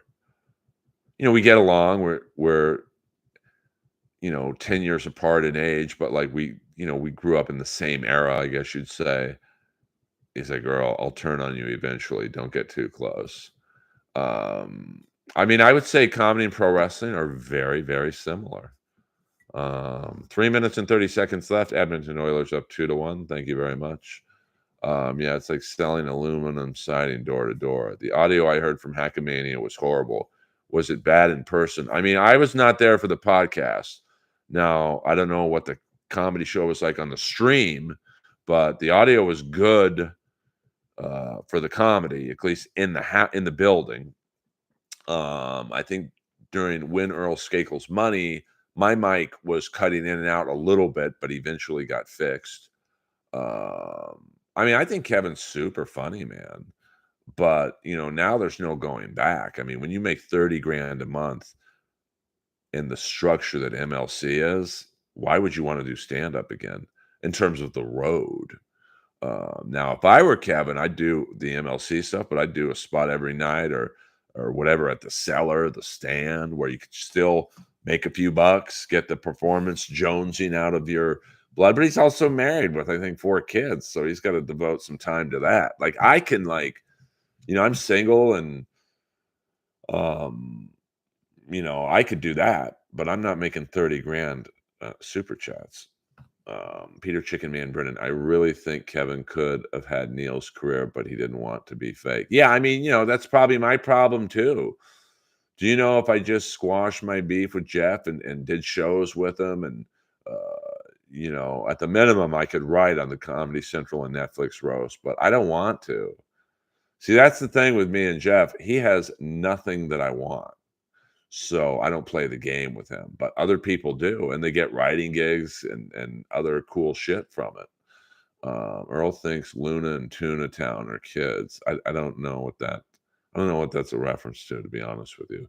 Rudy Bags. I don't HB. Oh, okay. I don't hate Shuley, but his crew will instantly block you if you're the slightest bit critical of him or the show. And my best Kevin minute. That's a fact. Well, I mean, I listen to Shuley the least now because it's just on at 6 in the morning and I'm sleeping. But I got no problems with Shuley. Okay, we got the Dallas Stars have pulled their goalie. It's a little early for that, in my opinion. 2 minutes and 13 seconds. We're going to turn this into hockey talk. Ooh, a nice shot there by number 20, Jason Robertson. We're going to tune this into hockey talk for the next 2 minutes and 10 seconds. I mean, I know Shuley for the Ric Flair roast, and he was nothing but nice to me. And he killed it on the Ric Flair roast. By the way, the Ric Flair roast, I don't get any extra money from this. It's on Fight TV. It's streaming pay-per-view, I think still. So 2 minutes and 10 seconds left. Could you believe that Bobby Lee played hockey as a kid? I doubt that. 2 minutes and 10 seconds. We got Jamie Benn on the draw against, I can't see who the Edmonton Oiler is. The Edmonton Oiler. It was Leon Draisaitl. He won the draw. Puck went into the crowd by Joel Bouchard, but it was tipped. I believe that linesman is black. That's pretty rare to see a black linesman. He did when he lived in Minnesota. I mean, I could believe that because Minnesota, I mean, like grade school hockey sells out. When it comes to Bobby Lee, I think he's a fucking idiot. Bobby Lee was a wrestler in high school. Bobby was a wrestler. Is there anything he didn't do? All right. No more Bobby Lee talk. This is the Dallas Stars in the house. They almost scored. Let's see. We got a scrum in the corner here. I'd be a horrible hockey announcer. It does help to know the players' names. McDavid with kind of a nasty cross check in there. We've got Jamie Benn and McDavid going up against it. I mean, here we go. It's out to the point. Back to the other point. Outside to the point. All right. And the Edmonton Oilers clear the puck. It's a mad rush. Is that Bouchard with it? No, that was Leon Draisaitl. Oh, shit. All right. 1 minute, 16 seconds left, guys. Got both teams changing. Number 4, Dallas, taking the puck back to the Dallas zone to reset. Here comes Tyler Seguin. Dumps it in the Oilers zone, goes around the boards, back into the corners to Jason Robertson. Robertson in a muck. Duchesne threw it out there. Big check. I mean, this is the real deal. Puck goes in behind the net. Skinner with it. Throws it around the boards. Tipped out. Watch out. Puck in. Number 4 with it. Slides it over to that guy. Whoa! Big game. 28 seconds left. Stars dominating play down low. Whoa! All right. Puck is being cleared. This could be an icing. No, it's not icing. I think number 4 thought it would be 15 seconds left. Looks like the Edmonton Oilers. Well, we got one last rush. 10 seconds left. Bouchard throws it around the boards. Robertson keeps it in. 3 seconds left. And that's it. The Stanley Cup Finals will be the Edmonton Oilers against the Florida Panthers. And now the coolest thing in all of sports, the handshaking ceremony. Bobby Lee never did anything athletic. I just find him creepy. His whole comedy idea is about making people uncomfortable by pulling down his pants. Well, I can't argue with you, Ace, Drunken Donuts. Beloved Ball Washer over. It's my favorite new streamer name. Over to that guy. Well, I don't know a lot of the names on the Dallas Stars and the Edmonton Oilers, so I apologize for the over to that guy. Pulling down pants is like a finisher. Yeah, I mean, it's a finisher, no doubt about it. So we're going to go for 5 more minutes, guys. Flora, I don't know. I mean, you got to stop the Edmonton Oilers. You got to stop Connor McDavid. That's the key. I think Skinner might be the most underwhelming goalie in Stanley Cup Finals history, but, he made the saves when he had to tonight. All right, and I just love Probert with a right cross, Probert with an uppercut. Down goes Gary Nyland. Down goes Nyland, one of the great Bob Probert fights of all time in Chicago Stadium when there's a huge scrum. Al Secord paired off with Basil McRae, and Bob Murray paired off with, I believe, Darren Beach, and Bob Probert and Gary Nyland had a great fight. I love watching the handshaking ceremony. Guys who just fucking hate each other. Good job, brother. Pavelski, this might be his last kick of the can here. You can tell every Edmonton Oilers taking a little more time with Pavelski in case it's his last run. But, he was still productive. Of course, everyone taking a little extra time with Connor McDavid. It's just the best. Hockey does a lot wrong. This is absolutely the coolest thing. Jamie Benn and Corey Perry, they went hard in the paint, and now they're hugging each other. It's a great vibe when you see this. Marchment, there's Duchesne and Ekholm. They battled hard. Corey Perry, this guy's a dick, man, but he gets into the finals almost every fucking year. I have not done play-by-play. I got kicked off the Notre Dame High announcing team for a freshman year because I was giving the out-of-town hockey scores, and let's just say Father Bitterman was not a fan of my style. I think Joey Kocur was, yes, Stella B, 100%. Probert was great, but the guy who, Probert never really hurt anybody. And what I mean by that is if you fought Probert, the worst you could get was a broken nose, which to a hockey player is like cracking a knuckle. Kocur, Joey Kong Kocur, he was on another level. Like, he fucking hurt people. He fucked guys up. He fractured, was it Brad Delgarno's orbital bone? He literally hit Larry Playfair's brother, Jim Playfair, so hard, and he got to the penalty box, and he had Jim Playfair's teeth in his knuckles. I'd never met Leslie Nielsen, and I thought, Leslie Nielsen, you're probably too young to realize he was a serious actor before Airplane. He was always the bad guy. And who else did he hurt? Knocked out. It basically ended Jim Kite's career, Joey Kocur. But, everyone lost back then. Like, Joey Kocur got knocked out by Herb Raglan. How fucking nuts is that? Peter Chicken Man Brennan. Crazy to think that both Norm and KB got second place at Star Search to two black comedy legends. The Bushman. We gotta rock down to Bushman Avenue.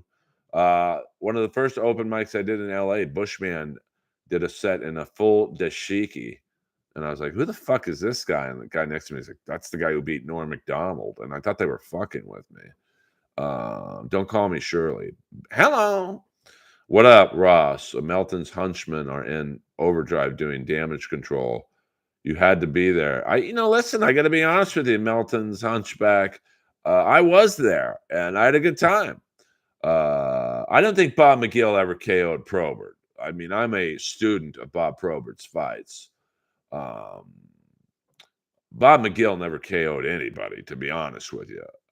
Probert KO'd McGill, and I think Kocur KO'd McGill, but McGill was game. Like, not a gamer player in that era than Bob McGill. He was in that category with, say, like Jeff Odgers. Who is my favorite comedian? At Hackamania or in life? I would say Norm Macdonald, Bob Saget, um, Tom Wilson on Washington Capitals. He's probably the best fighter in the league because if you've noticed, Matt Rempe, who is the biggest fighter in the league at 6'8", whatever he weighs, he's lost a few times. He lost to Didier in Columbus. So, but Wilson's a tough dude. It was rumored last summer that the Kings were trying to kick the tires on him, as they say in the business. Hit that like button. I might even go an extra few minutes if we get over 40 likes. There we go. I'm steel toe now. Give me 40 likes or I end the show. Melton's Hunchback. We saw it. It sucked. It was a giant therapy session for how they felt about Kevin Brennan. I mean, listen, dude, I can't tell you how to feel. If you didn't like it, you didn't like it. I can tell you how I feel. I was there. Now, I was only there for one night, so I can't really comment on the streams and all that shit yesterday.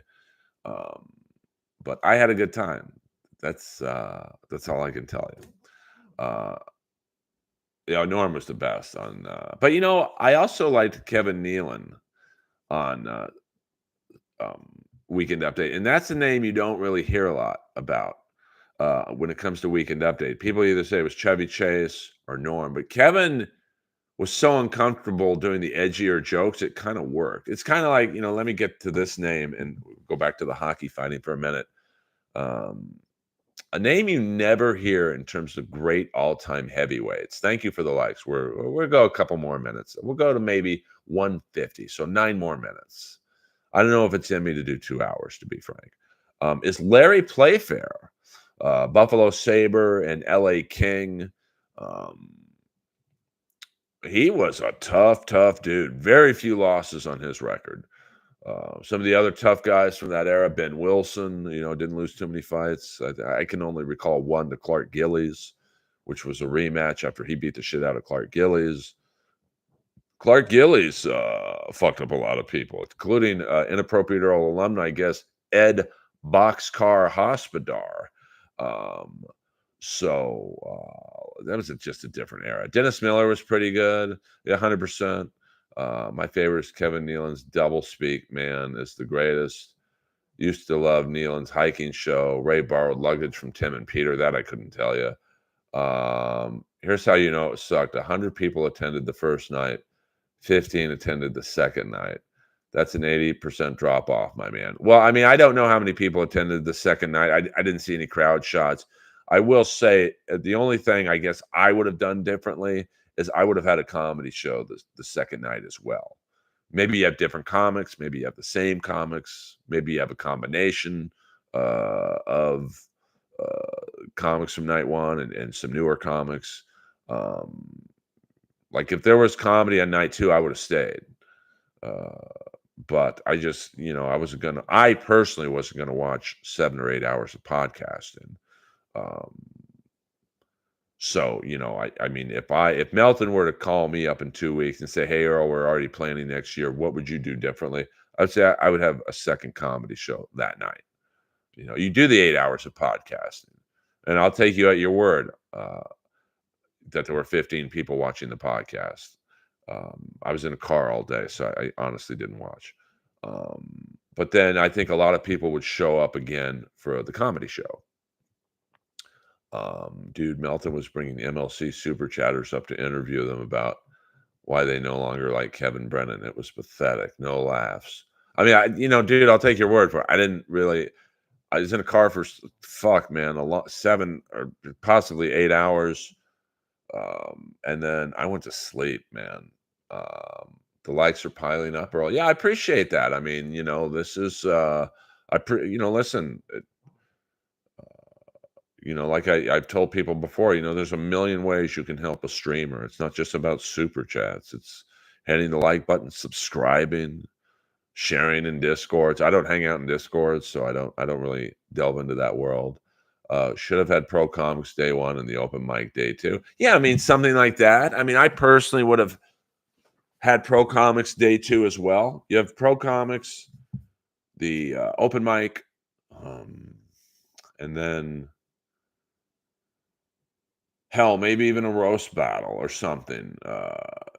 Just something different because I think you needed a palate cleanser after 7 or 8 hours of podcasting. But listen, it's easy for me to sit there. It's not even over yet, and go, "Well, I would have done this. I would have done that."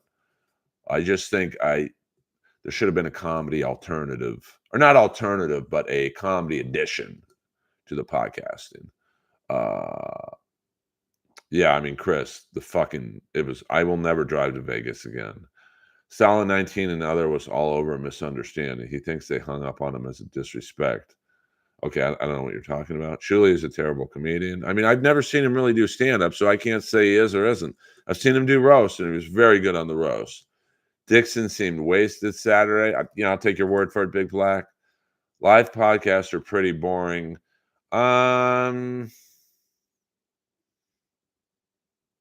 mean, they're feast or famine. I don't think there's a middle. They're either great or they're bad. Art Bell, Ghost to Ghost, Halloween radio broadcast. I love Art Bell. Melton led the conversation by creating a narrative that it was to do with Chad Zumach. It was so weird. Dixon looked depressed as fuck. Well, it's Vegas. Can you blame him? Yeah, Pat looks like he's on his last legs. Art Bell, Malachi Martin interviews are the best. Dixon looking depressed after getting publicly berated. I mean, I stayed out of that shit. I don't get involved in the drama. Dixon is a cheap shot. Visconti punching Junkie. R.I.P. the junk. Did the junkyard dog die today? I thought he was dead a long time ago.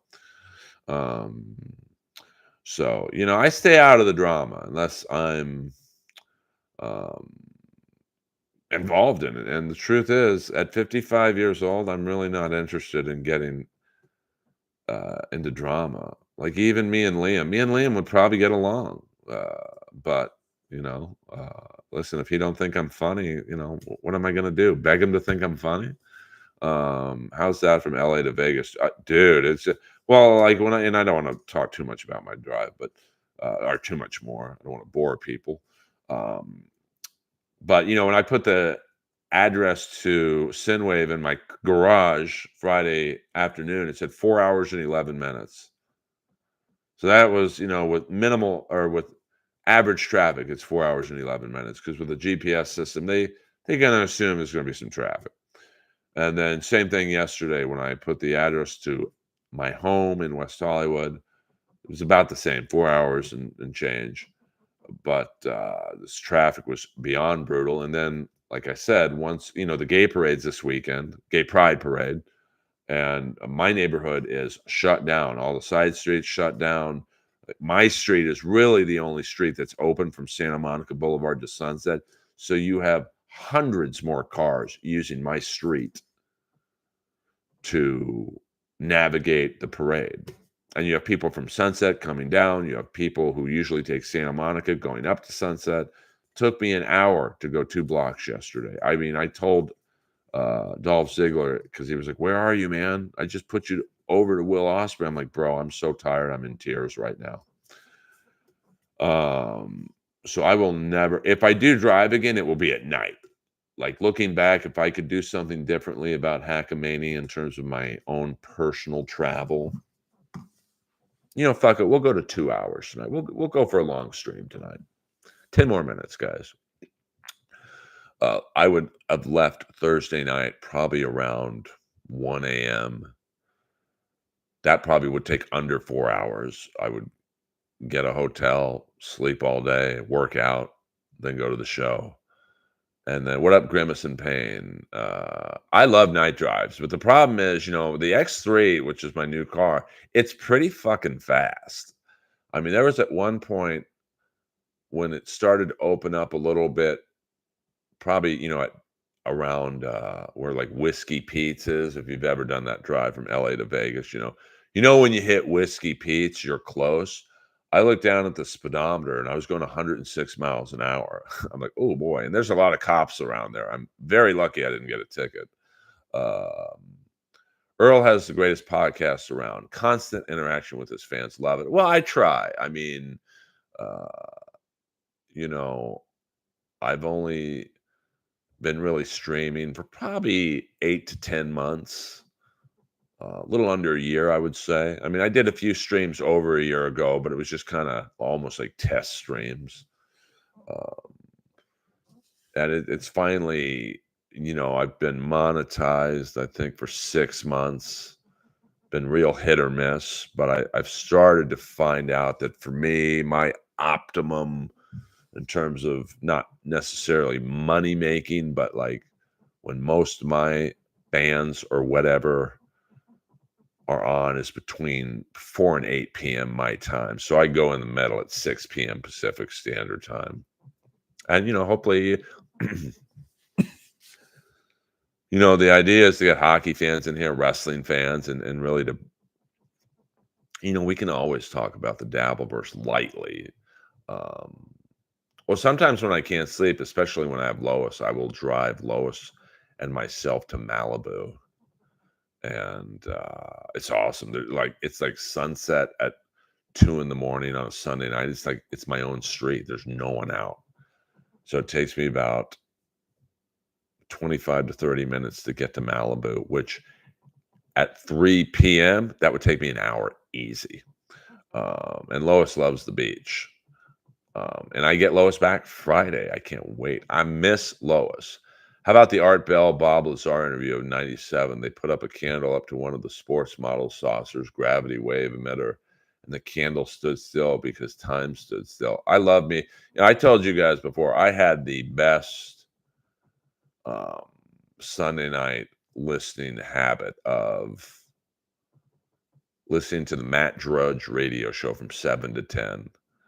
And that's where I picked up a lot of my catty humor because, Drudge is gay, and I don't think the majority of his listeners realized he was gay. So, like when Art Bell would get a conspiracy caller, when Matt Drudge would get like a clearly homophobic um, caller, he'd fuck with them, and they had no idea. Almost like Kevin Brennan trolling the trolls. Oh, you want to say I suck? Go ahead, $5. Um, and Art Bell would get, um, like, hey, Art, I think Al Qaeda shot the space shuttle out with the laser beam. Oh, yeah, I think I saw a laser beam that night. And it was just so funny how they would troll people. Um, Earl, have you crushed any more pancake protein cookies? I did try a different flavor. I think it was chocolate. It was pretty good. I mean, they're very dry, but $5 is a lot for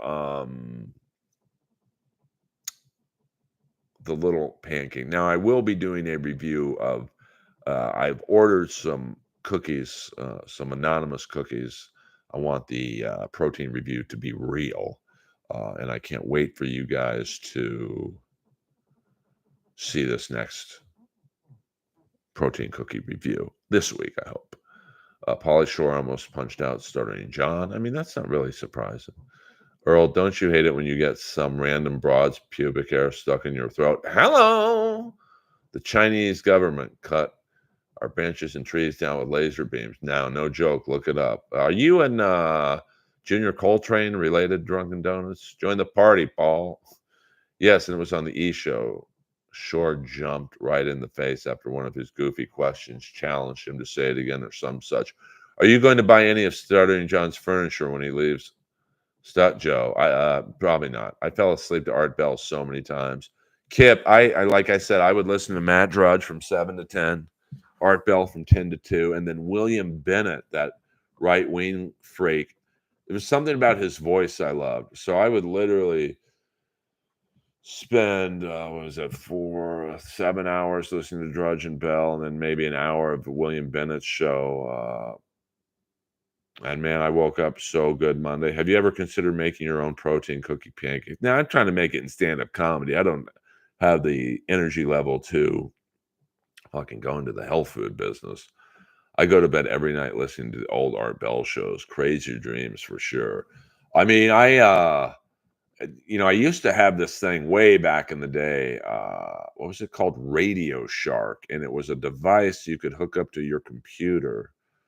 And so I would go on KFI 640 AM, which is a radio station in Los Angeles, and it was like TiVo or a VCR for radio, and I would tape all the Matt Drudge shows, years of them, and I can't find them anywhere. When I transferred my music files over, it got lost, and the files are gone. But man, there's only 1 hour of the Matt Drudge radio show on YouTube, and if you look up Matt Drudge radio, it's just a 1 hour segment of his old show. It's so fucking funny still, the way he's trolling these callers.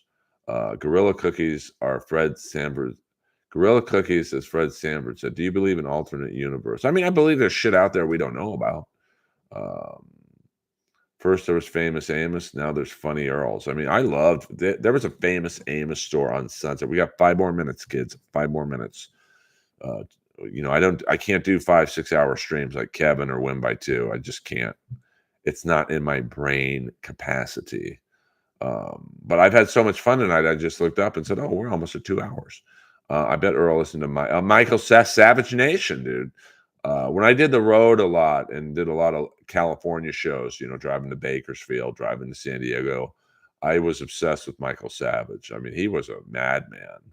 Um, how about Al Bielek and the Preston Mickles and the Montauk Project?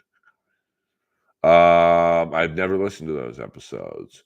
Do you think it's possible that Hillary Clinton is a shape-shifting lizard? All right, Coltrane Jones, are you taking over Drunken Donuts chat?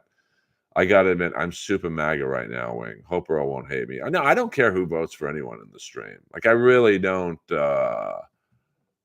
I don't judge. I'm not very political, to be honest with you. I think both sides are full of shit. So I don't. It doesn't bother me. Is he still alive, Michael Savage? Because I canceled my subscription to Sirius Radio, but now with the new car, I get a free year. So I know channel 124 is like the right wing channel. I was looking for Michael Savage yesterday. Camarillo Moose Lodge. Damn, dude, that's a deep cut. I bombed there once. I used to listen to Savage while slinging spaghetti packs and pizza across Lubbock County.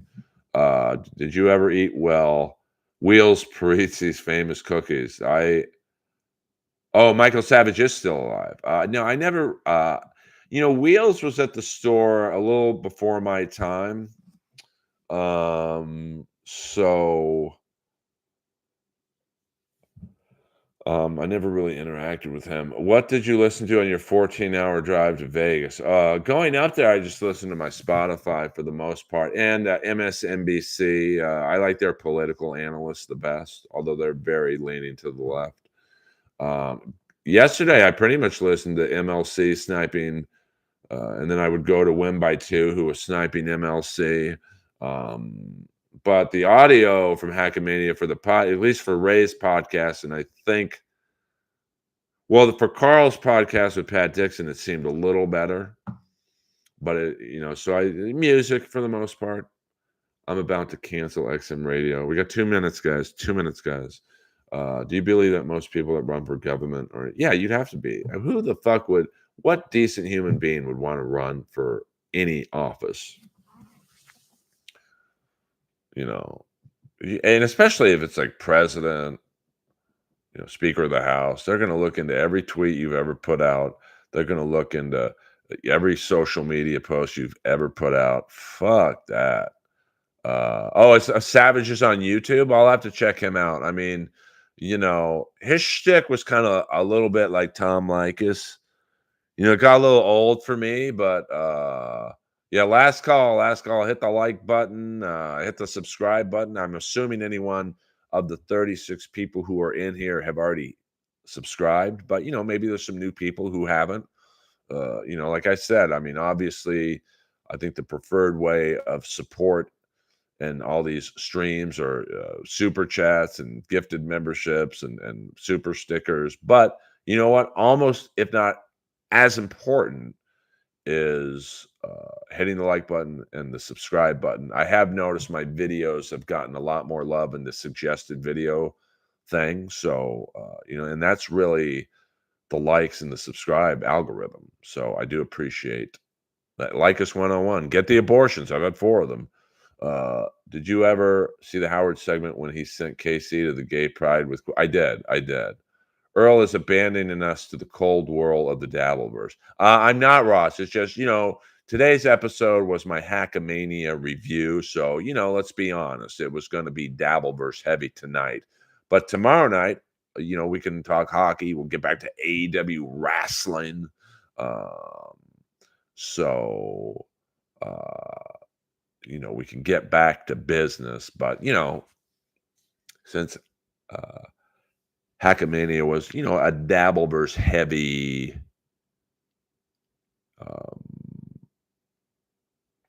weekend, there's really no way to avoid it. If you do believe in alternate universe, do you think it's possible that you're transgender in one of them? Sure. I mean, I've never, I got to be honest with you. I've had moments, not many, where a deja vu, I thought, have I been here before? Or, I'll watch a hockey game and I'll see a play and I'm like, I could have sworn I've seen this happen before it happened. Lead singers and bands are like politicians. They're all egotistical. But I mean, like, I would never run for office. Do you know how many of my tweets would be pulled up? Here's a funny Jeff Ross story to end the stream on. This is when we were getting along a long time ago. This is right at the height of Roast Battle's popularity, where Don Lemon, he was, I forget the point of why he did this, but he held up a white cue card that spelled out the N-word. And I took a screenshot of it and I put it on Twitter and said, hey, congratulations on getting hired as the new cue card guy at CNN. And this is how smart Jeff is in terms of, anytime there's a tweet about Jeff Ross, he knows. He must have an alert set up or something. And at the time, anything roast battle related, he would see instantly, him or his manager. So I put that tweet up with a picture of Don Lemon holding up the cue card that spelled out the N-word. And literally 40 seconds later, hey, Earl, that's a really funny tweet, but you got to take it down. But there were no black people in it, so I've never watched it once. You talking about Hackamania? Hello! Check out Jim Norton's old lady. Boing! Don Lemon has 8 cocks this Sunday right now. Boing! Don Lemon did comedy. He did an open mic and an open Gary. Boing! Well, they're all you don't think Hannity's a narcissist? You don't think Rachel Maddow's a narcissist? Ari Melber, who I like the best. Nicole Wallace. Lawrence O'Donnell. That's the only reason I'm rooting for Trump. MSNBC will implode if he wins again. What did you make of the fact that everyone in attendance at Hackamania looked like a variation of Patrick Melton? There were a few Melton lookalikes. I'll give you that much right now. I mean, the guy who went on before me, I guess his name was Vito. No disrespect. I didn't know who he was. He looked a little bit like Melton. And there was a guy, maybe he went on second, maybe before Kool-Aid, who kind of looked like Melton. The Meltonverse imploded. I listen, I can only tell you I had a good time. But if you guys paid for the stream or you went there like Michaela or whoever, Tio Hank and Carl, and you didn't like it, hey, you didn't like it. Kool-Aid looked like 2 Meltons. I mean, Kool-Aid's a big boy. There's no doubt about that. But he's very funny. I mean, probably to me, he's the funniest Vegas comic. And there's a lot of good Vegas comics. There's Tom Baum. He's the guy with the beard. I mean, there's a good run of local talent. But Vegas is also a good comedy city because just off my memory, you've got 2 Wise Guys. You've got the Comedy Cellar at the Rio. You've got Brad Garrett's Comedy Club. You've got Jimmy Kimmel's Comedy Club. You've got, I think, 2 or 3 other comedy clubs that had just opened up. So you've got anywhere from 8 to 10 comedy clubs in a pretty small area. And you've got probably 20 to 30 bar shows that are good, or I shouldn't say that are good, 20 to 30 bar shows, and probably 5 are good, and you get paid for. So it's kind of a, the best comedy city's New York, just because you can walk to 7 to 10 gigs literally and get paid for most of them. LA, that just isn't possible. Peter Chicken Man Brennan, imagine if Leslie would have bumped you on Friday. It wouldn't have shocked me. Welcome to the business. Comedy Works down on the street. Yeah, I mean, I know I'm forgetting. I saw a sign for a new comedy club in Vegas.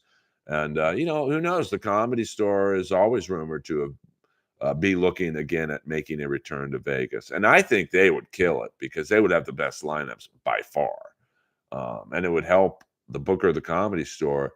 There's hundreds of comics who are paid regulars who are all on TV and don't get spots. It would be at least a good side gap to send them to Vegas. Melton shouldn't have done Hackamania and exposed to everyone his slovenly and awkward demeanor. Well, I mean, listen, you don't sound like a fan of Melton's, but that's fine if you Vegas or Austin. I mean, Austin's a great comedy city. I think it's probably on the point of maxing out. There's only so many spots, and most of those comics aren't getting on at the mothership. So these comics go to the mothership, thinking it's their path to fame and fortune. But Adam and Joe have set a very high standard of what gets on that stage. Like, I barely got on, and I'm a paid regular at the store. So you can imagine, like, a newer comic is gonna, outside of Kill Tony, you're not gonna get stage time at the mothership. You're gonna have to hope you get on at the Creek and Cave or some of the bar shows or whatever. Would you give Corey Adams some pointers? Not really. I gotta worry about myself, brother. Jimmy Kimmel, liberal, phony piece of garbage sellout to Hollywood. I don't keep up with Kimmel's politics. I know he's not a Trump fan. I'm surprised that you don't like Kill Tony. It's not that I don't like it. Don't put words in my mouth, DD. I think it's a great show for what it is. I think Tony is the perfect host for what that show is. It's the new Gong Show. I think the problem with Kill Tony and Roast Battle, which is a show I helped start, so I'll even throw myself under the bus to a degree, is that if you do a 3-round roast battle, you're literally doing maybe 3 to 5 minutes of material. So you got a following from the show. And now with Kill Tony, guys like Hans Kim, William Montgomery, David Lucas, a couple others, you get like a big following, but you don't have 15 minutes of material. And you're asked to do 45 or an hour. And you're going to be fucking nervous. So the 15 minutes of material you do have, you're going to do it in about 8 minutes. So now you got, say, 52 more minutes on stage. And if you're bombing, you're going to resort back to roasting the crowd. And what crowd is going to want to be roasted from a comic that's been bombing? So that's the problem with these shows. They teach you how to do comedy in 1 to 2 minute chunks. And then, like Kill Tony's very popular right now. So if you're popular on Kill Tony, you're going to get a lot of followers, but then you're going to be asked to headline a comedy club and you don't have 15 fucking minutes. The feature's going to be doing the hour. Comedy Store in LA is haunted. Just ask Bobby Lee or Joey Diaz, and you can ask me. The Comedy Store is haunted. Wasn't Kimmel pile driving young girls on Epstein Island? Who knows? We'll never know the extent of what's going on Epstein Island. But I don't think Kimmel. I think he was falsely linked to being on Epstein Island. Could you name at least 2 comics you hate who moved to Austin? No, I can't. I mean, I think a lot of comics move there, thinking it's going to be their big break. But like I said, the mothership is a very exclusive comedy club. Like, they do have an open mic, but like if you're thinking, oh my God, I'm going to get 2, 3 main rooms in the big boy room, which is basically their main room, and little boys like their original room, I guess you'd say, you're not going to get those. Tony probably is going to get 6 spots a week. So there goes 6 spots you're not going to get. And, then you've got Joey Diaz coming in or whoever, coming in. It's like, And then, so all the runoff is going to go, "Oh, I'm going to get spots at the Creek and the Cave." But, Rebecca is kind of weird in how she books the club. Like, she's inclusive as well. So, so then you're left to the bar shows, which are, people who don't get spots at the Mothership and the Creek and the Cave are going to go to the bar shows. So, you know, I would never move there, but I would go back. I was treated very well at the Mothership, so I would love to go back there at some point. Yeah, I mean, Bill Burr. Well, Bill was sticking up for his buddy Dom Herrera. I wouldn't know. Hello, comics are pussies. They will never say they hate someone in case it impacts their career. I disagree. I mean, I don't hate anyone who moved to Austin. So, like, um, you know, I'm the furthest thing from a pussy. Like I said, I've only really spoken badly about people who've wronged me. I mean, listen, me and Jeff don't get along because I got fucked over on 2 TV shows that bear his name in them. And trust me, I probably lost some gigs because of my stance. But I'm okay with that. Other than that, I mean, there's like maybe one roast battle comic I didn't like, but he can hardly affect my career. Well, you might be right on that, Rudy. Funniest Asian comic, Bobby Lee. I mean, Ken Jeong is very funny. Peter Chicken Man Brennan. Yeah, but you can get up to the Mothership anytime. Joe and Adam like you. I mean, but I still had to jump through some hoops, to be honest with you. And Adam's one of my best friends. And, Joe's, I don't know if I would say Joe is a fan of mine, but like he's not a hater. Peng Dang. Well, there's a guy whose game plan didn't work out. Because Peng Dang thought, I'm going to burn Hinchcliffe. I'm going to burn Hinchcliffe to the ground. And either I'm going to take over Hinchcliffe's spot or whatever. And, probably the biggest thing he got out of burning Tony, if you want to call it what he did burning Tony, was getting on MLC. And then Brennan's just fucking pounding him, like making fun of him to his face. And he wasn't probably capable enough of realizing that. You order shit, you eat shit. I mean, Big Black, that's not a misstatement. You have to admit Tony is really quick on his feet. Yeah, I mean, listen, I've said it many times. Him and Nikki are the best sets on the Brady roast. But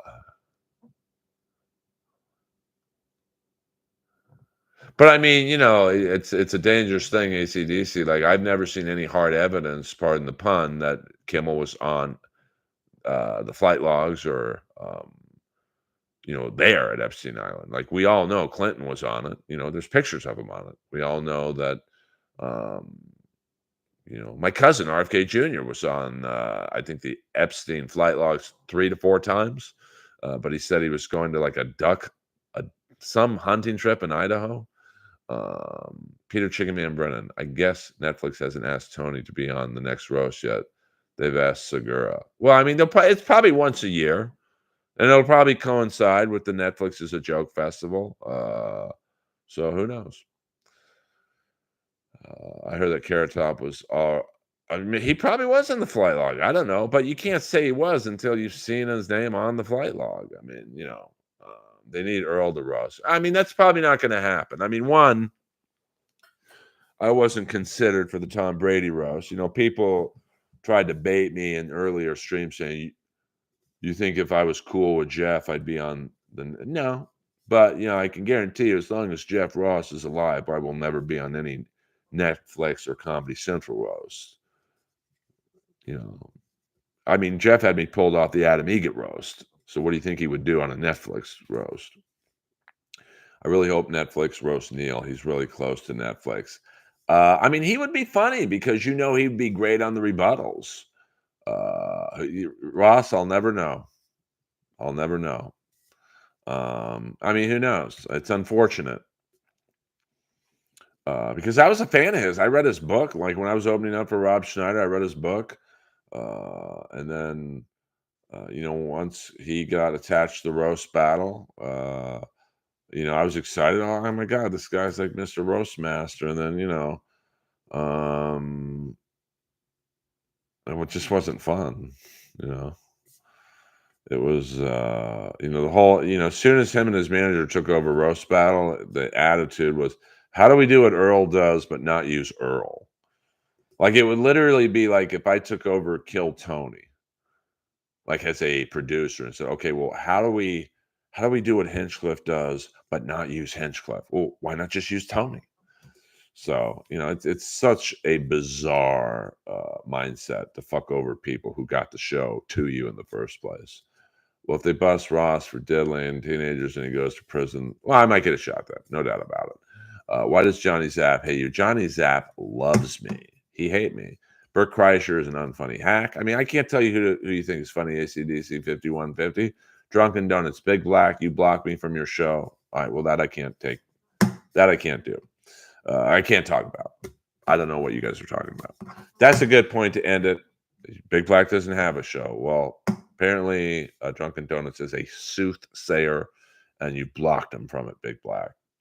This has been the Earlverse Sunday night edition Hackamania review. Tomorrow night we'll probably do a stream around 6 p.m. and we will. We don't. I mean, I'm sure there'll be more Hackamania questions because Hackamania is still going on right now. I think the go home dinner is happening right now after the poker tournament. Shane Gillis and Earl are my modern day go-to comics, and of course the GOAT Dice. Well, it's an honor to be in those two, with those two. Big Black needs a show. Well, it's not hard. Big Black, just hit record, and you've got your own. You could probably get better numbers in the Earlverse. But tonight we had good numbers. 35 people and a 2-hour stream. 55 likes. That's a lot for me. Big Black is a dedicated shrine to Caitlin Clark. Shab and Earl are my two favorite comics. Get out of town. We're going to end the stream on that.